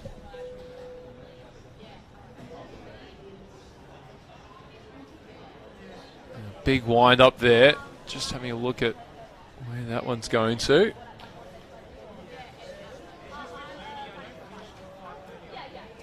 And looked like it might have just been a foul. Actually, might have just overstepped there.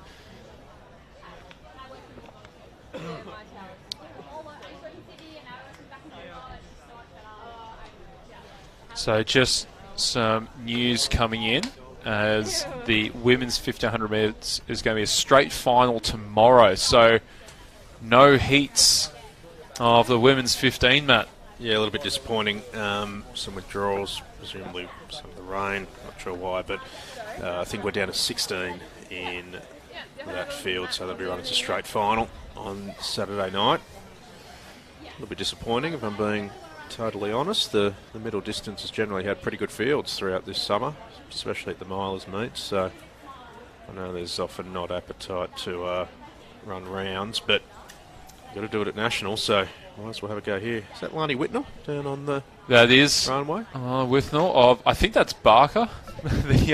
the abbreviations continue to deceive me every now and then. Confusing me, those new. So, yeah.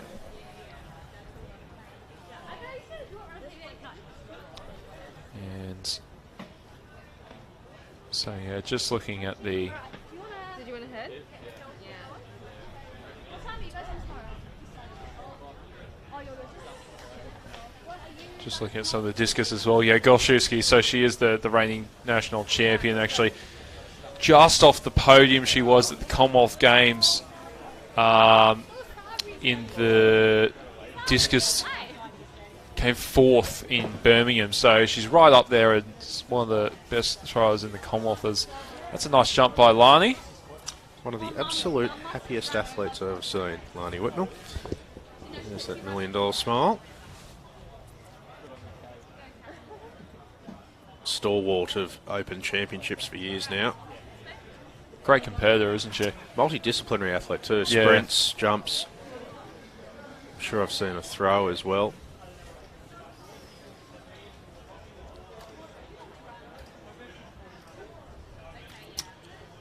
So that's handy, some split screen action of our 2 field events and the women's discus. Is that the international there, Jimmy? Could very well be. Let's see. Just lost my field start lists. There they are. So Jade Lally's over there for Great Britain, the international. And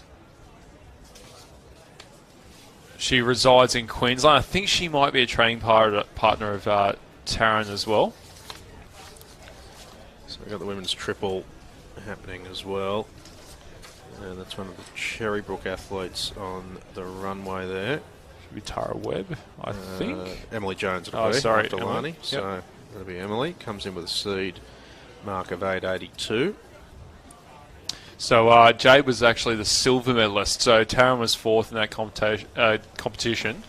Jade got silver, and she's won 7 national championships and is the reigning national champion of Great Britain.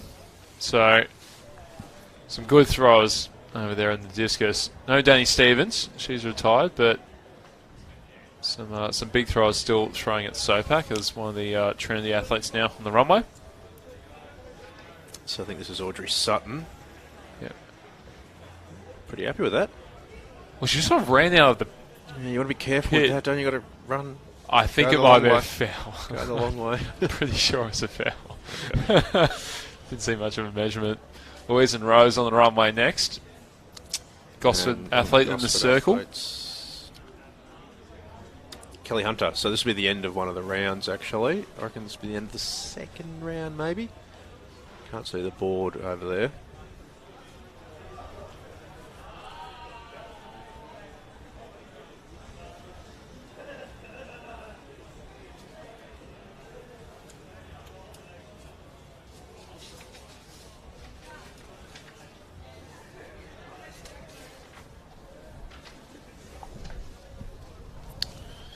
And down at the triple jump, this is Isabel Louise Rowe.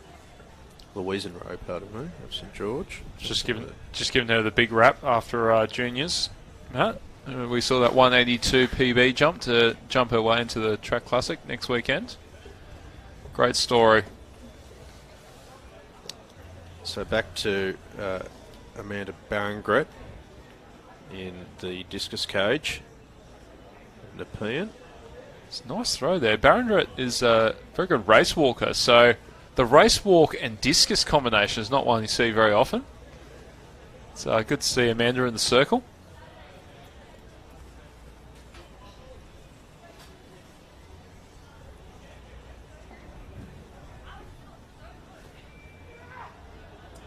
So Louise and Rose starts the clap. She certainly won her competition at National All Schools in December. Miles behind the board there, I think. She's plenty of distance to add on to her next jump. Ashlyn Blackstock now of East Lakes. A fan favourite in the throwing community. Lovely young lady and a very good thrower. Big wind up there from Blackstock. And it's going to be around about just under the 45 metre mark, I'd say. So not quite her best. It's going to be right around that 44 metre sector tape, actually, which is a national qualifier. She certainly got that. She'll be looking to push up to 50 metres in the later rounds.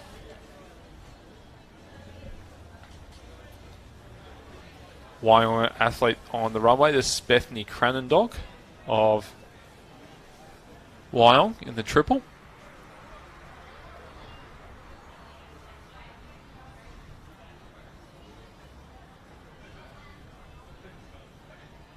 Yeah, I think that might be a foul. Yeah, gets the red there from the official. There's Jones.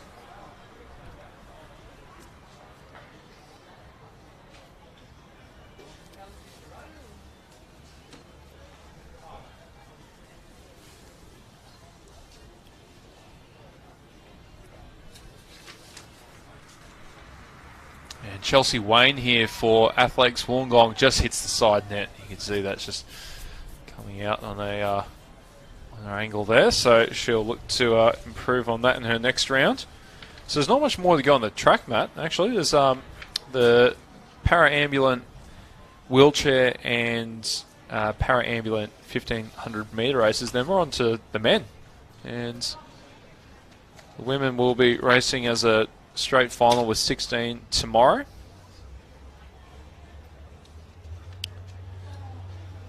So men's 1500 metre wheelchair event with Cormac Ryan and Ethan Moose, two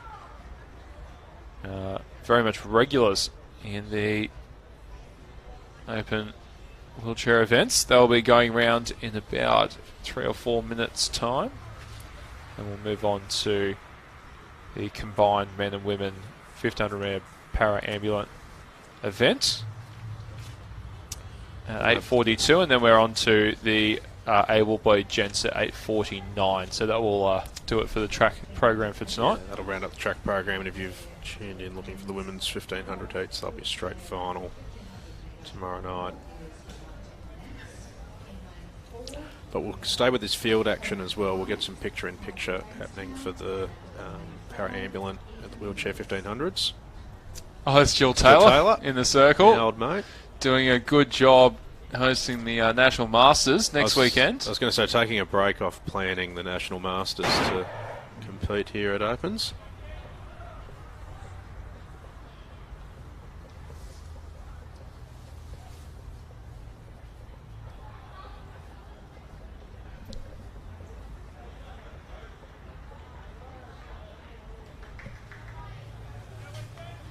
And that's a good jump there. There's hugs all around for the Trinity athlete. So, lovely scenes there. That's Blaney. Erin Delaney, that is. Oh, Trinity Athletics. So, comes in with a 12.76. And that looked pretty long from Delaney, as we're often going here, Matt. In the we missed the start there, but that's Cormac Ryan and Ethan Moose going right round. Yeah, so skipping along in the women's in the wheelchair 1500. Pardon me. Wet track makes it a bit tricky for these athletes.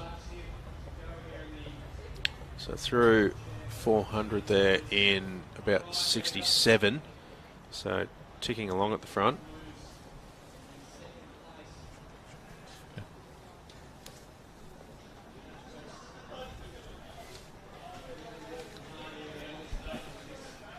So as I'm just shuffling through my start list, so Cormac Ryan and Ethan Moss here for the Hills District. Cormac comes in with a seed time 3:54, and Ethan comes in with a 4:22. So these wheelie 1500 athletes, you'd expect the gap to open up a bit. Obviously, same classifications here, both 2:54s. We've got the scoreboard long jump still going on as well. And women's triple, and you've got the scoreboard there as well, which is very helpful with some of the distances. So that's a great shot there. You can see the 13 metre mark, the first one on the board. So we'll be looking for or at the very least, Desalia Owusu to be getting up around that 13-metre mark. She jumped 13.05 to win this competition last year, and she holds that state record 13.49. That is.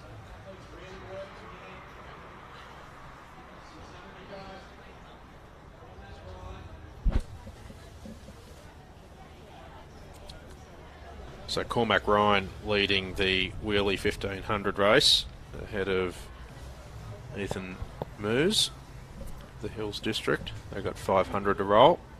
Charlotte McGill now in the triple. There she is. A nice jump there by Charlotte. No, gets the red, unfortunately for her. That was getting up towards that distance, wasn't it? And we're using the EDM, Matt. We're getting pretty professional around here. High tech at the triple jump. How good's that? Straight away. Cutting down that time. And back to the women's discus here. The North's athlete. Just heard Jill Taylor. So this will be... no, that's not Maria. That's Amy Polakowski. Polakowski. Yep. Of Norths. And the defending champion, Sally Shockley, will be in the circle next. So this will be the third round, I think, of the women's discus, and then they will very unhelpfully be reordered. So Sally Shockley, you're right, Jimmy, the defending champion. Owusu now on the runway. You're going to see her coming into screen very shortly. Big run up for our defending champ, the state record holder. Oh, that looked long. Oh, jeez, look how far she's gone, though. Oh,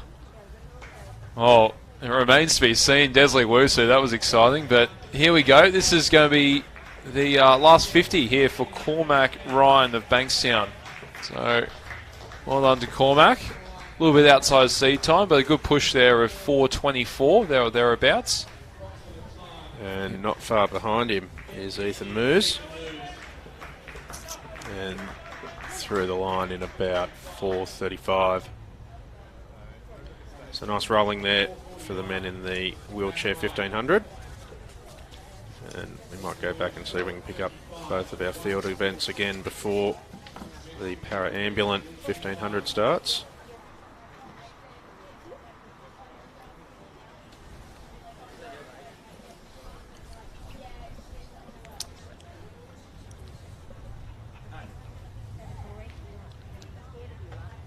So next on the triple jump.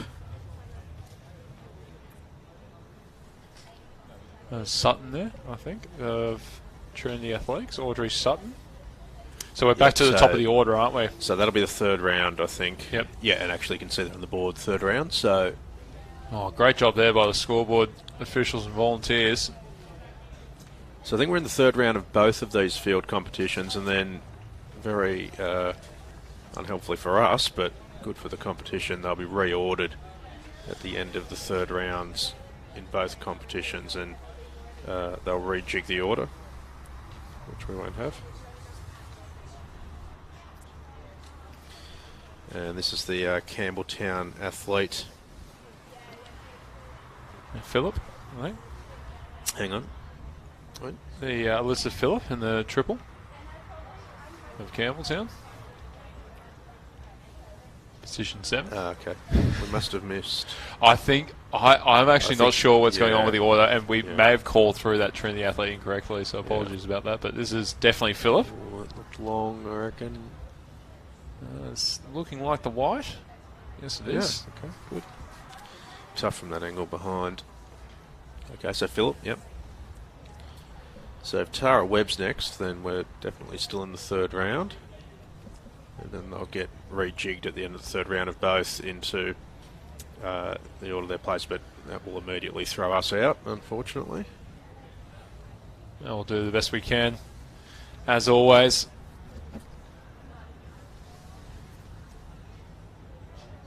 That's the ACT athlete there, Claire Roberts. And at the top screen, back with the women's discus. In the circle is the ride athlete there. Jessica Johnson, 40-metre thrower from Sydney's Inner West.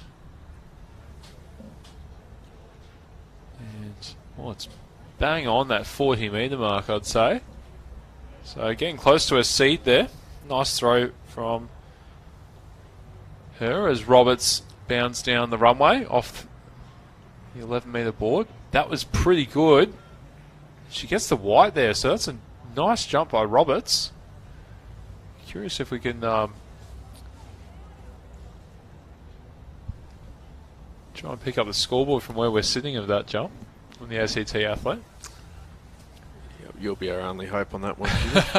Full well know my eyes aren't up to that. Lani Whitnell. Don't need the scoreboard to tell me that. Lani's been jumping at these championships for many years now.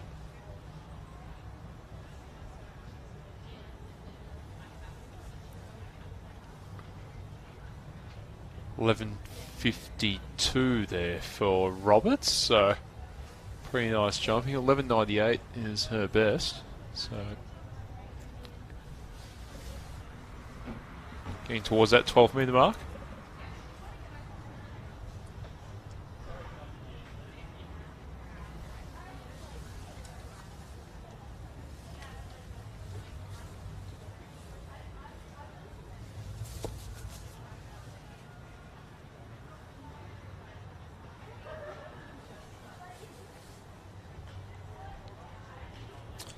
So Lani there will get the white flag. 11.52 for the last one. It's very helpful. Thank you for the look at the board there between jumps.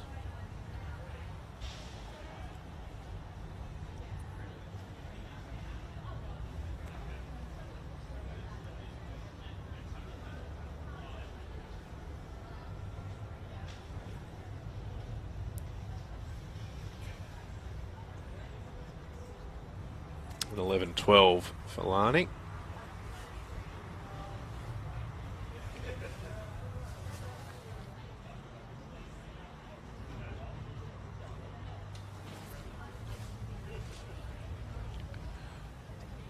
So back on the board here, we've had Alana Whitnell. This is Emily Jones of Cherrybrook. Comes in with a seed performance of 8.82.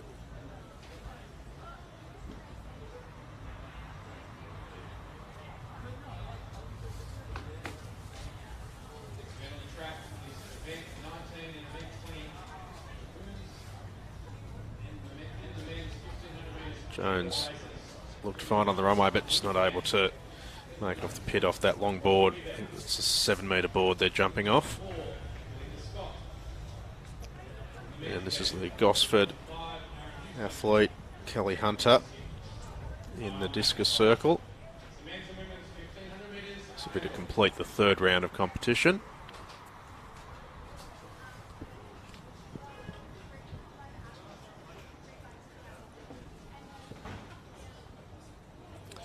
So all clear in the discus circle, and I fancy that'll round out the third round of competition, and we will take the top 8, I think, through to the 4th to 6th rounds. We're getting close to rounding things out at the triple jump as well. This is Isabel Louise and Rowe of St George, as Jimmy mentioned in the call. Had a fine junior championships. As we just cut away to have a look at the start of this ambulant 1500 metres, and a combined event here with both the women's and the men's. And in the men's, this is Aaron Houston and Kyle McIntosh in the men's para-ambulant event, and they are the T20 athletes. And you can see Kyle McIntosh there just leading Houston.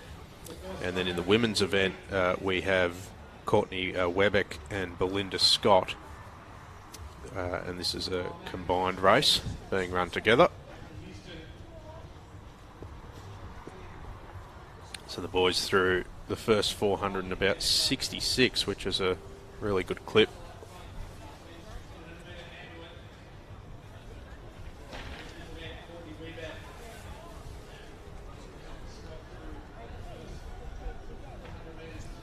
So McIntosh, a well accomplished open para athlete. Runs plenty of the open milers events and things like that as well. And he's spinning up here through 500 in about 102 seconds. We keep our eye on the women's triple jump as well. And sitting in behind McIntosh is Aaron Houston of Bathurst. Of course, the side of the world cross country. And on the runway at the triple jump, they're just getting themselves sorted out. One of the Trinity athletes there on the runway. And through the 800 in 2:14.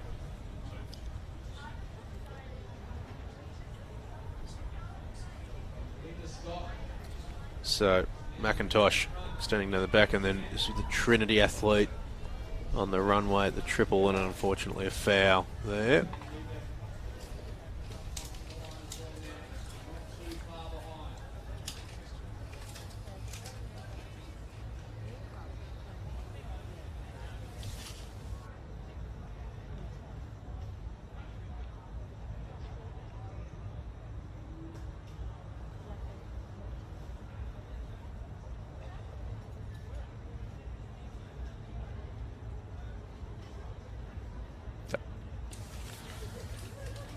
So McIntosh now coming down to pick up the bell and gets it at about 3:07. See what he's able to close in. This is a fine front-running performance with no help for McIntosh. Houston still sitting second in the men's race for Bathurst. We'll pick up the women's event shortly once we get McIntosh over the line.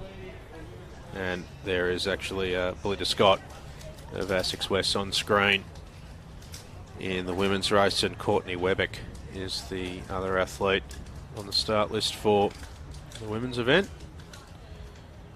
And here's McIntosh with 200 to run as we go back to the women's triple jump as well. Plenty happening at SOPAC, with the discus also going, and now a shot put underway. So, as is always the case in athletics, just the 4 events happening at once. But McIntosh has about 80 metres to run, pardon me, in the men's 1500 metre para-ambulant event.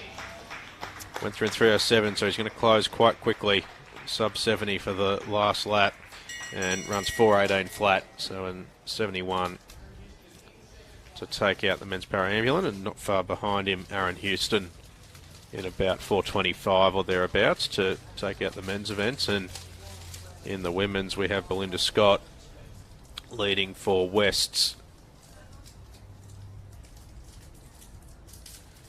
As some of the open 1500 boys start their warm-ups. Some decent depth in that field.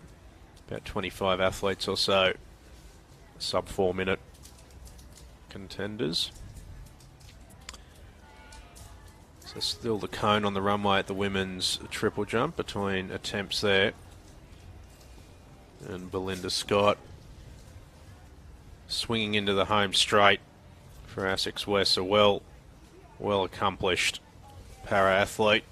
Belinda has been a mainstay of these championships for years. The juniors as well.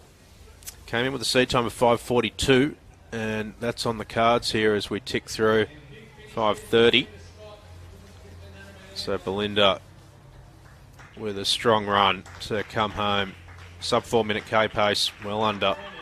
And she'll get under her seed time here as well. Throws the arms up and well deserved. 5:41 thereabouts. And we're just looking for Courtney Webbeck as well. The T12 athlete in the women's para-ambulant event. And she'll come in to take out that classification. So some fine running there in the para-ambulant races. And you can see there on screen the 1500 metre boys getting warmed up for 3 heats.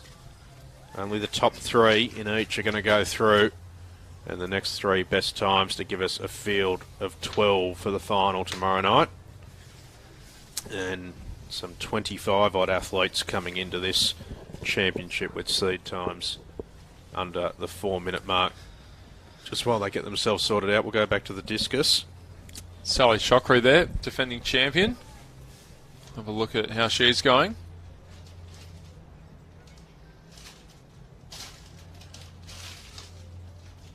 Oh, good torque through the circle. That's a good throw by Sally Shockery.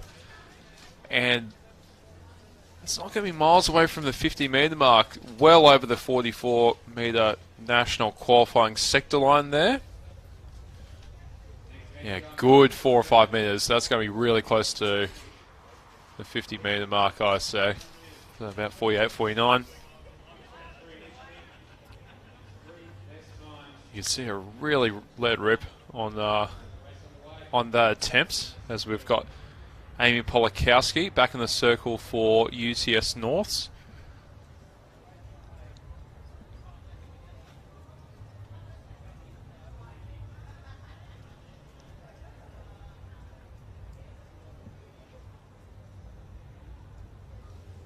Yeah, good throw from her. Not quite as far as Shockery's. It's going to be about 2 or 3 metres under about 41-metre mark. So here we go with the first heat of 3. So top 3, big stakes here for the men's 1500 metres. We'll go through the field very quickly. Adam Brunch, Dan Williams, York Swan, Tug Nolan, Max Russell, Hamish Longworth, Connor Whiteley, Luke Young, Ben Bishop, Harm Shap, and Gulami Boglioni Bellew. So a very good field here as Whiteley, the newly minted 5,000 metre champion. He's a superb talent. Leads his field around with his teammate Ben Bishop right beside him, Luke Young on his heels early on. Yeah, sitting on the outside, Hamish Longworth in the baseball cap as well, and Dan Williams from Byron Bay has been doing some brilliant things over the last 18 months. Puts himself up into 2nd position now, up onto the shoulder of Whiteley, who ran so good over the last few weeks. Luke Young, as you mentioned, Jimmy, gets a lovely little sit on the rail. They run through 400 now in about 62, 63. So a decent clip, and time qualifier is going to be so important here. As you mentioned, only the top 3. And while we don't have many of the absolute big guns in this field, there are 25 athletes, as we've mentioned in the call, with seed times under 4 minutes, and there are a whole bunch of them around that sort of 350 mark, which is where the timed final qualifiers are going to be coming from. So there's going to be really hot competition for those 3 non-automatic qualifying spots, and I'd expect these heats to move along a little bit, especially given this first one doesn't seem to be too pedestrian, and they don't appear to have fallen into that typical trap of going really steady for the first heat, given that they don't know the times of the others yet. You see Dan Williams, the 15-year-old, he's not built like a 15-year-old, is he? He looks like one of the open men there. He sits 3rd in the run for Byron Bay runners, fresh off an Australian record as they go through in the 63 once again. So even splitting here for Connor Whiteley. He ran that super impressive. Is it 3:49 it was at Milers last meet of the season? I think it was a few days before Christmas. So he's got plenty of form, a couple of junior championships under his belt as well, and he'll be keen to get through to an open final here in amongst a very good field. Ben Bishop and Harm Shap, that is. Max Russell is battling along, and the ride athlete Adam Brunch there. They've sort of broken away in the pack of 7, so unless something happens behind them, Hamish Longworth and one of the Randwick Botany athletes might be York Swan just falling off there. And now the heat's too much for Adam Brunch, so Whiteley is turning the screws. Luke Young's able to go with him at the moment, and Bishop and Dan Williams trying to go with him. 2:53 at the bell. So they're stringing them out here. Remember, 3 positions automatic at the moment, and right now you've got 5 of them duking it out as they go through 1,200 metres in about 3:07. So that was quicker. That was a 61 off the back of a pair of 63s. Whiteley and Young now ranging up to him. Bishop in behind them, then Longworth, Williams starting to fade now, and Max Russell hanging on for dear life in 6th position. But the top 3 kicking away now. Look to have the automatic position sewn up. Hamish Longworth looking the only threat at the moment to the top three. And we'll see how much these three want to duke it out here for nothing more than bragging rights. And Connor Whiteley and Luke Young happy to put the cue in the rack and jog it in here. Battle going on for third though. Bishop's shot. Longworth manages to go past him and gets himself harm sharp, pardon me. Thanks, Jimmy. And runs into the third qualifying spot for Bankstown, just outside 350. So they closed reasonably solidly through that third lap to 1,200 metres, but then the top two able to put the cue in the rack, and Harm Sharp, I've done a disservice to him, was there to pick up the third position from Ben Bishop, and Hamish Longworth a little bit further back in the field. Great race between Bish and Harm there. We've enjoyed those boys. They're good friends off the track, and Harm's got one on Bish there. I reckon Ben Bishop would be pretty good going for one of those next three fastest times, as we had a look at the highlights. Did you see how close Luke Young was as well with 200 metres to go? He was clicking elbows with Connor Whiteley there. That was real tic-tac stuff between the Flyers and the All Whites of Sydney Uni. He was right on his heels the whole way. Dan Williams, unfortunately for him, just fell off at the 300 metre to go mark. The pace was just too hot for the 15-year-old, and you can see him there back in fifth. But Bishop, I thought from here, he was trying to start the engine, but it was puttering, and Harm just came when, he just came through. So yeah, I think it was a quick heat, right? 350, that's a good time. So Bishop's run probably 352 there. I reckon that is he's going to be, it'll be tough if he misses out, but these fields are huge, so there's a lot of depths. So just getting set with the second heat now. Still a bit of drizzle around Sopak, and we'll dash through this start list. So Ryan Frickberg, Ethan White-Smith from Bankstown, and two very good talent based out of the nation's capital. Finley McPhillips, Matt North, Joey Burgess, he'll be one of the top seeds at these championships. Cam Musgrove of the ACT, ditto for him. Marty Cooper in the centre of the track there for Sydney University. De Silva, Bettison, Wiley, Johnson, and Tom Davies of Sydney University on the far outside. Frequently runs some 800s as well. So Davies, and a little bit of shuffling there just as they get themselves sorted out. And Caleb Bettison just getting tripped up a little bit. Joe Burgess in a prominent position early. Ryan Frickberg of Sydney Athletics Academy straight to the front of the field. And I imagine the youngster gets swallowed up pretty quickly here, and does. So Zachary Johnson of Run Crew and JB take up commanding positions. Burgess always happy to front run in these races. Ethan White-Smith of Bankstown now coming around the shoulder of Burgess to get up into the lead of the race, and he'll take the shoulder of Johnson and move things along as they run through 300 in about 48 seconds. Yeah, this is slower, isn't it? So 62.9, the boys were through the first heat, but there's a little bit of looking around. They don't want to go too slow here. So 62, 63, 64, 7. So we're a couple seconds behind already on the first race schedule, and they close pretty quickly. So the boys will want to probably get their skates on, and Tom Davies does exactly that. Senses there's not enough pace in this race at the moment. Cam Musgrove, who had a bit of a shuffle earlier on as well for ACT, he slots himself into fourth just between Joe Burgess and Tom Davies, and then the All Whites of Marty Cooper making the Bermuda Sydney Uni triangle there around the Canberrian. So Johnson gets a good sit on Ethan White-Smith, who's still not really... he's just slowed it down a bit, hasn't he? Because you can see Cooper's happy to... Sorry to cut you off, Jimmy, but Cooper's happy to get around the outside. They were 3 or 4 wide as they came around the home turn. Lovely shot there of this second heat of the men's 1500. And you can just tell White-Smith backed himself to get one of the automatic positions here and was happy to throw on the brakes. So Joey Burgess is just ranging up here, but Zach Johnson's now in control, and he will probably want to speed this up because the talent behind them as they go through in 2:10, so it's a 64 and 66. Yeah, 2:10, and the first heat went through in 2:06, so they're about 4 seconds off that pace at the moment, which is why Johnson and Burgess are keen to get to the front here and move it along, but they're going to have to close quite quickly the last third of the race. Yeah, so Zach Johnson's just starting to get things moving now. Joe Burgess, we haven't seen too much of Joe so far this season, so we know he's got a devastating kick when he's in form, but whether that's in play this time, there's plenty still in it. There's a front pack of about 6 now just breaking away from, I think he's a hit number 9, Caleb Bedderson, that is. So, yeah, Bedderson and Tom Davies, that's a big surprise. Tom Davies off the back there. So, there he is, just struggling to keep up with it. There's Julian Wiley and Ryan Frickberg, the 2 juniors duking it out. But here we go, the top 6. I don't think we're going to get any non-auto qualifiers from this one. So you'd think the top 3 will come from Johnson, Joe Burgess, Ethan White-Smith, who just splits them now. Finley McPhillips in there as well. So they've still run a 64 there. So they're still ticking it along a couple of seconds outside of what the first race was at. Finley McPhillips now for Kembla, ranging up on the outside. You've got Cam Musgrove in behind them as well. Ethan White-Smith still prominent. Burgess and Johnson still in there. 5 in it with 150 to go. So McPhillips, this is a big run from the KJ's athlete, leading them round.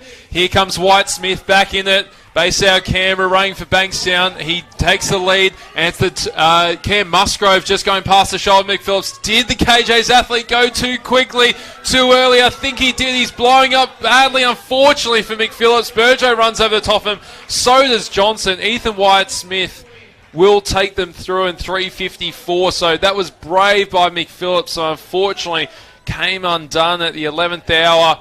Zach Johnson, I think he's going to miss the final as well, and it's going to be Joe Burgess, Cam Musgrove, and Ethan White-Smith through. Well, it was a big move. He had to make it, McPhillips. He needed to try and run the sting. You know, those 3 athletes in front of them, they're all very top talented athletes, but don't die wondering, right? Oh, it was a brave move. He just ran out of gas. It was so similar to what we saw with Tyler Gunn, wasn't it? But Zachary Johnson knew he had to move it along. He knew he had to make it a quick race. Well, it's just the talent of the field behind him. Like, they're all 340 high guys, and you know, McPhillips and Johnson, they're just not quite there yet with them. Yeah, and we saw it 500 metres in. I mean, keep in mind, this Ethan White-Smith, 19 years old. He's a prodigious young talent. Coming out of the nation's capital. He's running around all the time with Cam Myers and Rory Hunter and Jai Edwards. They're a pretty handy little group down there under the tutelage of Dick Telford and some of the other coaches like Lee Bobbin, and they all train together. Philo Saunders, a well-known group down there. And White-Smith with 500 to go, just that exact point in the race, 1 lap earlier, was happy to throw the brakes on because he backed himself to be able to run this with the tactical speed to earn himself an automatic spot. And as you said, McPhillips and Johnson, they had to get to the front and they had to dial it up because they didn't have the same confidence to get an automatic spot. And to their credit, they've managed to move it along enough that they're the next quickest first losers, if you like, and they'll be in a hunt for a time qualifier. But underway now in the 3rd heat, and the 3rd and final heat once again. Only 3 going through automatically, and then the next 3 times. And a couple of big dogs here. Stefan Music, the first of them, Brasington, Frackendale, Drew Fryer will be prominent. Jonathan McClellan, Jared Havens, Chan, Hamish Hart, the 3rd of the Randwick Botany big dogs in this race. Luke Hintz, one to look for, as is Harry McGill and Lockie Townsend. So the 3 big-name Randwick athletes here, Music, Fryer, and Hamish Hart, have all drawn the same heat. Yeah, interesting. It's going to fall at some point, isn't it? Because it's just so many athletes. We've said about 3 or 4 times around 346 to 349, 350. So, you know, they've all drawn the same race, but it gives them the opportunity to work together, doesn't it? So Fryer leads them through. Hamish Hart's just sitting 3rd at the moment, and that's Harry McGill of Bankstown as they go through 61. So Drew Fryer is moving this along. He's seen the boys probably not take the most tactical move there in terms of getting it rolling. Lockie Townsend and Luke Hintz just sitting in behind there for Kembla and Sydney University, and Hintz now up onto the shoulder of Fryer, and Harry McGill happy to move things along with Hart and Townsend, and then Stefan Music, who was one of the top seeds in this race, just sitting off the back there a little bit in 6, but he'll be strong late.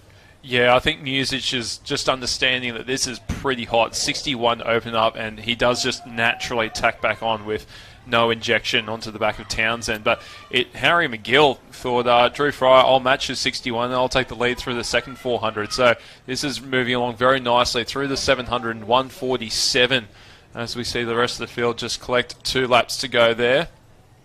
So it's a front pack of 6 up the front once again, isn't it? 61 when they went through for 400, and it's maintained, hasn't it? 202 through the 800, so a pair of 61s. But let's see who's able to keep up the tempo. But they're giving themselves the absolute best hope to have the next 3 fastest qualifiers come from this heat. Now Fryer back to the front of the field, and Luke Hintz sits on his shoulder. Hamish Hart in behind. Stefan Music looks good, doesn't he? Looks controlled there, just getting around the shoulder of Lockie Townsend. And Harry McGill still setting in second. So a clear pack of 6. An opportunity here if they're able to hold this tempo for all 6 of these boys to get through to the final. So they run through the 1,000 metres and range up for the bell. See, as the moves start to come now, there won't be any real kicks here. This is all about who can hold what's been an absolute blistering tempo at the front of the field. They hit the bell, Fryer and McGill together, then Hart, Hintz, Music and Townsend rounds out the pack of 6. All right, so Drew Fryer, it's been a quick race. He's shared the lead with Harry McGill, and it looks like they're just about to split another 61, maybe a 62 there. So it's a proper race, this one. We could have everyone going through this front pack if they can keep it together. Hintz is just starting to falter a little bit, so is Townsend. It is a hot pace here. Luke Hintz of Campbell Joggers just needs to pick up. He's just falling off. Townsend is holding on pretty well. Harry McGill, you'd think, is going to get through as one of the non-auto qualifiers, but look at the blue and gold train out the front. Music, Fryer and Hamish Hart are leading the charge here. Harry McGill now splits them once again, but Drew Fryer and Stefan Music are looking fabulous as they head into the home straight. Lockie Townsend is picking up for Sydney Uni. It's going to be a quick time here with Fryer and Music sharing the lead. Look at the battle for that 3rd position. Hamish Hart, Lockie Townsend, Harry McGill. It's going to be the 3 Renwick Botany Jets, 3:49.75. I think Music took line on us, but 3 blue and gold through in the 3rd heat. How good is that for the Eastern Suburbs, boys? For mine, the only athlete in danger of missing there is Luke Hintz. It just fell off the back. I'm 90% sure the other 2 will be absolutely fine getting through to the final. They hunted as a pack in that 3rd heat. They ran together, shared a bit of the work. Fryer and Harry McGill did most of it. But that's how you run a 3rd heat in a 1,500 metre championship and get yourselves through. The Ramwick trio, they had a tough draw running as a club, and they all drew together. Hopefully they had a chat, most of them coached by Jeremy Roff and in the same squad. So they've turned a tough draw into a benefit, and I suspect they've got them all through. And there'll be some contenders tomorrow night. That's shaping up to be an absolute cracking final tomorrow night. No, that was good to watch, that 3rd heat in particular.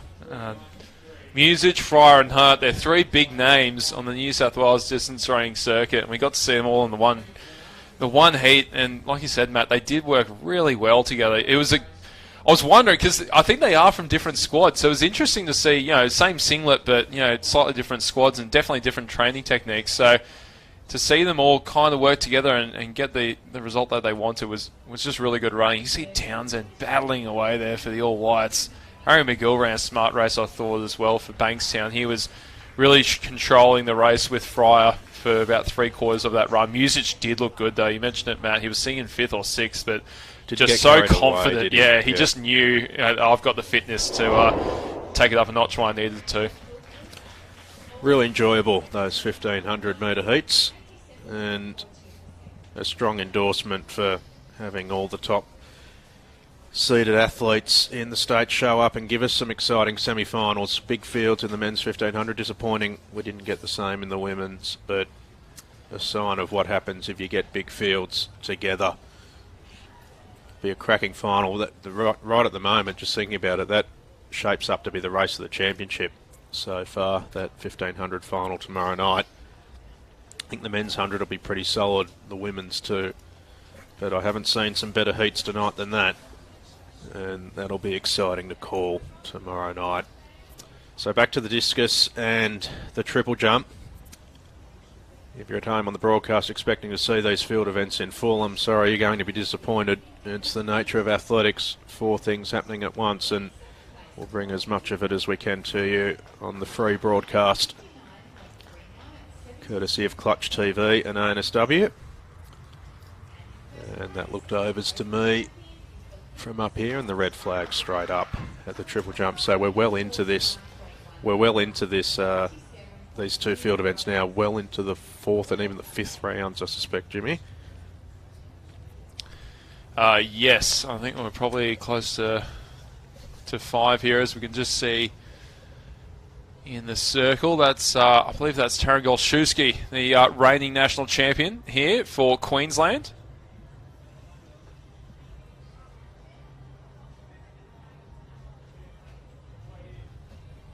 And that's a big throw there. It's going to be just under the 50-metre mark.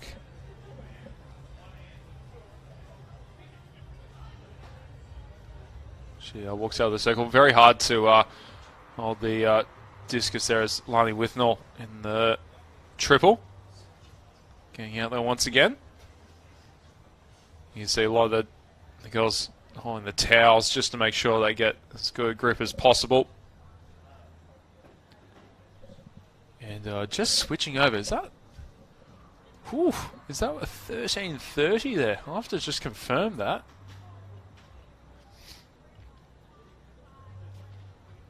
As Chelsea Wayne is in the circle. So we'll just double check that when we get the chance. Looks like a 13.30. I can't imagine that was from anyone but Desley Owusu, but we'll have to double check that. That's an 11.58 for Lani Withnell in the triple. Chelsea Wayne now in the circle for Athletics Wollongong. That is sailing out miles. That is a huge throw from Chelsea Wayne. That is the longest we've seen in the competition thus far. The 15-year-old bringing out the big throws late in the competition. And that has to be very close, if not further than 50 metres. I'm sure that's further than 50 metres. So super impressive from the Wollongong junior, as Ashlyn Blackstock is going to follow suit. Still in the under-20 age group is Ashlyn, turning 19 this year. This will be her final year as an under-20 athlete.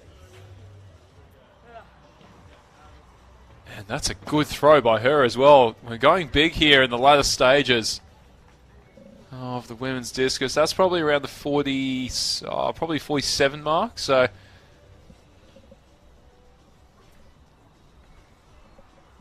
we're just staying with the triple here as well. You see a 12.04 on the board. Good job there by the scoreboard officials.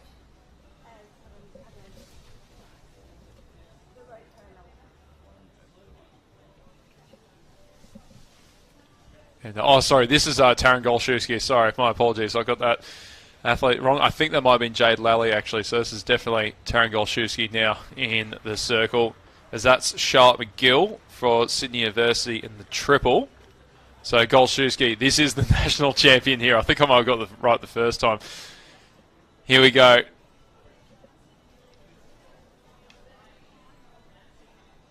Oh, that's massive. That is massive from the national champ. That has sailed out. So just looking at the markers, that is not going to be miles away from 60 metres, that throw from Taryn Golszewski of Queensland. So brilliant throw. There it is. Wow, look at that mark. That's Anatoly standing. We think somewhere that is deceiving that camera angle, but that is certainly somewhere near 60 metres. So that is huge. We haven't seen throwing that big, I don't think, since Danny Stevens at SOPAC. That's sensational from the national champ.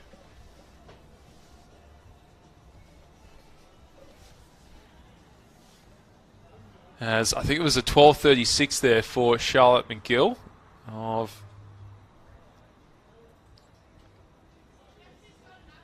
Sydney University. And coming down the runway now from Bankstown, as Jade Lally in the circle now, Great Britain. That's a big throw by Jade as well. Just coming forwards. Oh, sorry, into the net. So I thought I thought I saw the discus going out, but not to be. I think that might be. end of competition as well. So Taryn Golshuski, we probably saw one of the best throws of the competition late in the piece there. And just in the triple, that was... sorry, Bethany Cranendog that was. So 12.91. I think that was the Wyong athlete, Bethany Cranendog. So big jumping here from the ladies in the women's triple. So Tyler was taken out at 13.05 by this lady on screen, Desley Wusu. So some really, really good jumping here in the women's triple. I think we saw a 13.30 before as well. So we're certainly going further than when we were last season. That's going to do it for the women's discus. So we're going to stay with Desley Wusu here for one of her final jumps of the competition. Here she comes, ranging down the runway. Oh, it's good on the board, I think. That could be pretty good from Desley. See if she gets the white flag. And she does. So all eyes up to the scoreboard now. Seen some big jumps right around that 13 and over 13 metres at times. You can see how quick she goes through the runway as well. So it's a 13.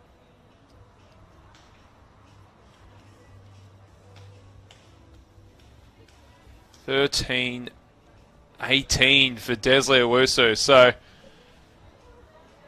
that's a really good jump. And I think we're in round 5, so we might have one more round here of the women's triple. And it looks like we do. So, this is the Wyong athlete, Bethany Cranendog. Oh, sorry, it was Annabelle Parmigiani of Bankstown. Just getting my start list mixed up. So it's Parmigiani with 12.91 in that 5th round, and then that was followed by a 13.18 from Desley Owusu. So really good jumping by the girls here. And now we're going to get some claps. Cranendog for her 6th and final attempt here, and we're going to have all cameras on this event as the women's discus has concluded. Here comes Cranendog.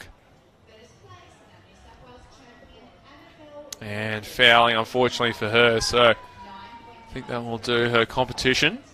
You can see the wind gauge there, +1, so some nice tailwinds for the ladies here as Matt joins me back for the last round of the women's triple. That's all right. I think 7 jumps to go. Lani Withnell on the runway. Trouble of having a few hats on at these meets is a few chats, but that's okay. I'm still on a high from those 1500s. I'm a middle distance guy at heart. Everyone knows that. We saw try to hide my bias. We saw a monster throw from Taryn Golshuski as well. I think to end proceedings in the women's discus as well, getting close to I thought it might have actually been over 60 metres. So I was just saying that I don't think we've seen throwing that big since Dane Stevens here a few years ago. Really impressive stuff to end the women's triple. Here's Withnell. Looked good on the board. You can just see some slight some slight tailwinds to the ladies there as well. She'll still be smiling, Lani. I reckon that smile is on the angriest day of her life. She'd have that smile on, Lani. She's an absolute ray of sunshine in this sport.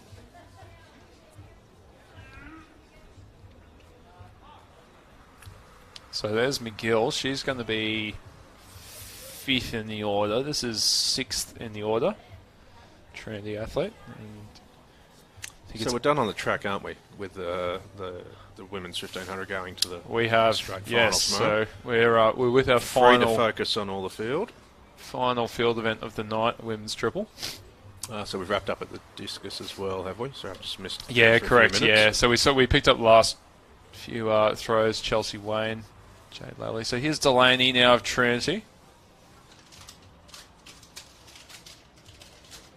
Gets the red there, unfortunately for her. So she was sitting 6th after 3 rounds. Now we're going to move on to Charlotte McGill.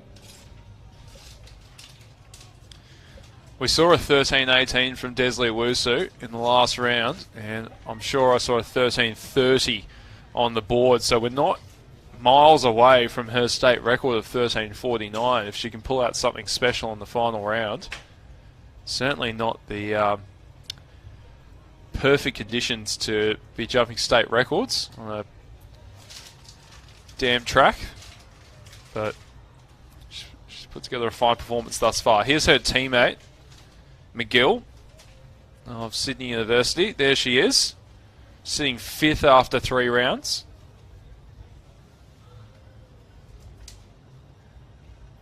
Just pulling out there at the last moment, so that will do her competition.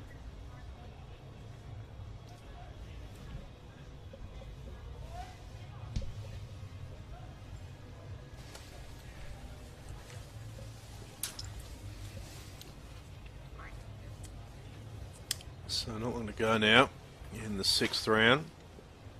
That's a Bankstown crop top. I should know that. I designed it. And just shuffling through our start lists.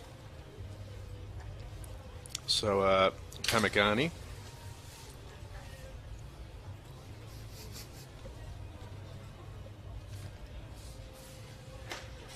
So we think 4th after 3 rounds for Parmigiani. 12.91 in her 5th round. And a nice jump there again, so doesn't look overly happy with it. She'll be wanting to get up towards that 13 metre mark, you'd imagine. So that's Desley's jump from the 5th round. Still showing on the board. I'm not sure if we've had all fouls so far, but so Peter Reynolds has donned the foul weather gear. Big thank you to all of our officials and our volunteers who help make these championships happen. NSW currently piloting a paid officiating model, so if anyone's at home interested in becoming an official and being paid for it, jump on our website and learn about that. 12:32. Confirmation for Pamagani. Alright, so I think we're heading into... Well, we're heading towards Desley Wusu now. So, might be a couple of athletes that have just pulled out, because I'm sure Desley is leading this competition. This will be the last jump of the competition.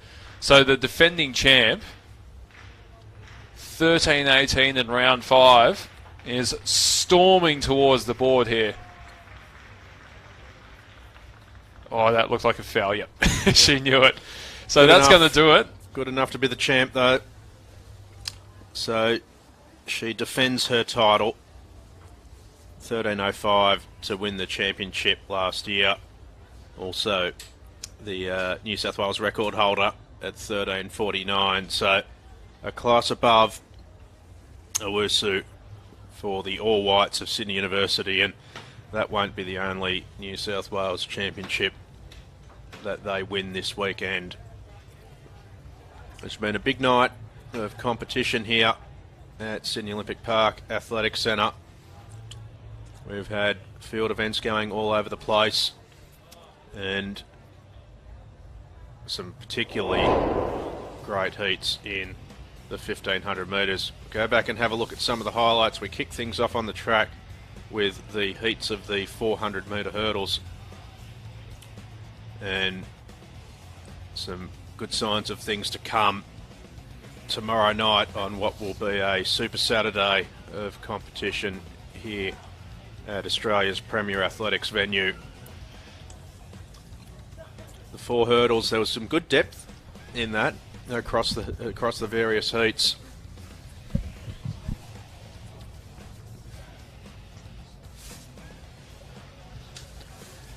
But some good heats on the track all through the program this evening. The men's 400 in particular was quite strong. The women's 400 was strong as well. I mean, the depth of that showing the fact that Jess Thornton only scraped through to the final on the final time qualifying position, just 0.02 of a second ahead of Ali Bard, and that was a good sign of the depth in the women's 400 tomorrow night. The men's 15 was exceptional, and the hundreds, of course, everyone really just spinning up their wheels tonight ahead of the business end tomorrow.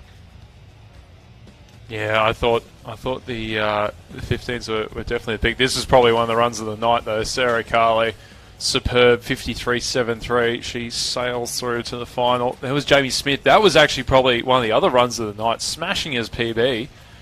Just outside, I think, just 10th outside. Oh, 10th outside, very, so, yeah. And there was Whiteley. He looked very good in the 15 with Luke Young, didn't he? Some big names in the men's 15 final. That's going to see us out for tonight. It's going to be a super Saturday tomorrow at Sydney Olympic Park Athletic Centre as the New South Wales Track and Field Championships roll on. But from James Constantine and myself, Matt Whitbread, thank you very much for joining us on night one of these championships, and we'll see you tomorrow.